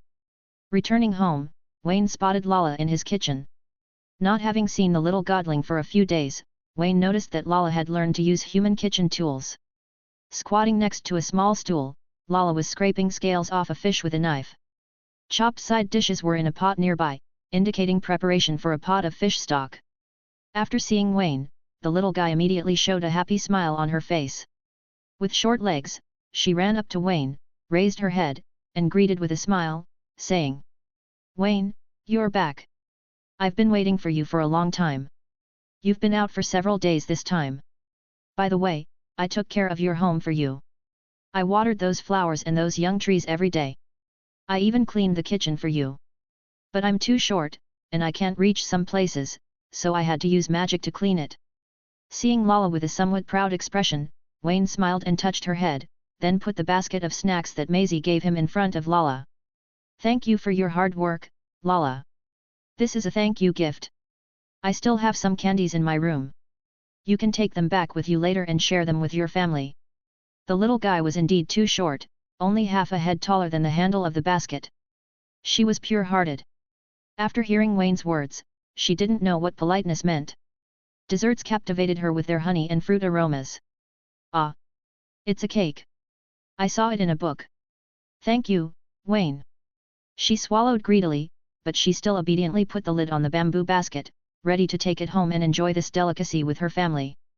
Wayne looked at Lala and thought of her brother, Fitz, who was polluted by the evil god Dagon, and asked, "By the way, Lala, how is your brother now? Has the goddess healed the curse on him?" Hearing this, Lala tilted her head and thought for a while before saying, "I don't know if it's cured, but my brother has become completely different. He is taller than my dad, has great strength, his skin has turned light blue, and he can stay in the water all the time. However, my brother hates the acolytes in the lake very much now and goes to the underwater city of the acolytes every day to make trouble for them. My father later warned him that there was still a clone of the evil god Dagon sleeping in that underwater city, so he should not go deep, so now he is looking for those half-acolytes who are alone in the lake every day." After hearing about Fitz's recent situation in the underwater city, Wayne's heart moved immediately. He has received so much help from the goddess recently, that this should be a way for him to temporarily repay the favor of the goddess of the lake. The evil god Dagon is the enemy of the goddess, and cleaning up the minions of the evil god is also cleaning up the enemies of the goddess. Although the number of acolytes in an underwater city must be unusual, and it would be difficult to clean them up completely, he hasn't had any major commissions recently, so he can do them as daily tasks. Wayne touched Lala's head and said with a smile, "Lala, after you go back today, make an appointment with your brother for me and tell him that tomorrow night, I will meet him near the pier of the Fisher King, is that okay?" For this kind of request, the little guy agreed without even thinking about it. Then, she turned her head to look at the fish soup she hadn't finished, blinked her eyes, and said sweetly. No problem, Wayne, but I really want to drink your fish soup again. Can you help me finish this dish? In the evening, Wayne took a shower, changed into a black dress, and went to the jewelry store to buy a necklace of gemstones worth 200 oren and a large bouquet of colorful flowers, and arrived at Kira's mansion. Maisie had already been waiting at the door and welcomed him into the living room with a smile on her face. What Wayne didn't expect was that Kira was not the only woman in the living room. There was also a beautiful woman with red hair in a pretty purple dress, sitting opposite to Kira. The two were drinking red wine and eating the exquisite cake on the table, smiling and talking about something. After seeing Maisie leading Wayne in, Kira stood up, holding Wayne's arm with a burst of fragrance and a smile on her face, and brought him to the red-haired female sorceress, introducing him with a smile. Wayne, this beautiful lady is Tamaria's royal advisor, Triss Marigold of Maribor. She is a gifted sorceress and a dear friend of mine. Just so you two can get to know each other. Comment. 3. Comment. Vote. Chapter 100, A Dinner for Three. Seeing Kira taking the initiative to take the boy's arm and walking towards her quite intimately, Triss's expression suddenly became very surprised. As a good friend and senior, she knew very well how proud Kira was, and few men could catch her eye. As for female sorceresses whose strength, wealth, and rights are at the pinnacle of women, they choose men more because of their own preferences and pay more attention to the quality of men, rather than the status, wealth, or other external things behind them. But soon, Triss noticed something unusual. That handsome young man not only had a robust physique, a tall figure, and a confident and aggressive temperament, but the most prominent features were his pointed ears and amber vertical pupils. As a knowledgeable female sorceress, Triss quickly guessed the real identity of this young man, but she didn't expect that he was actually a very rare witcher nowadays, and he was also a half-elf. She opened her mouth in surprise. You must know that the reputation of witchers is quite bad. Although the sorcerers know more truths than those ignorant commoners and nobles, even so, few sorcerers are willing to deal with them. But soon, Triss felt a little impolite, covered her face with her hands, smiled lightly, and said. I really didn't expect, Kira, to meet a witcher at your home. This is the first time I have seen one. However, I have heard some rumors recently that a very powerful witcher has come to Vima city and solved the problem of many monsters in the city. Is he the witcher from the rumors? Triss inquired, glancing at Wayne expectantly. Wayne turned his head and glanced at Kira. Seeing that she didn't introduce him, he smiled and nodded at Triss, saying. Miss Triss, I am a half-elf, and the person you mentioned should be one of my companions. I don't accept many commissions in the city, and I spend most of my time busy with my own affairs. When they met for the first time, the two exchanged only a few simple greetings, then returned to the table in the living room with Kira. Afterward, Wayne assumed the role of a mature and stable man, simply drinking tea, admiring the beauty of the two sorceresses, and listening to their conversation quietly. If not asked, he refrained from speaking too much. Kira and Triss began discussing the work of their royal advisors, then delved into gossip and secrets of the nobles, along with some discussions about magical skills. While the magical discussions were somewhat incomprehensible, the gossip from the kingdom's nobility and the work handled by the royal advisors were quite captivating, and Wayne listened with fascination. It wasn't until more than an hour later, when the sky outside completely darkened, that Kira turned her head coquettishly and asked Wayne. Wayne, as a gentleman, may I trouble you to prepare dinner for the three of us? After I went to your home for dinner last time, I have been thinking about the food you made for a long time, and I really liked it. Triss covered her mouth and chuckled upon hearing Kira's words. She then looked at Wayne with curious eyes and asked Kira. I've never heard you praise the royal chef's culinary skills.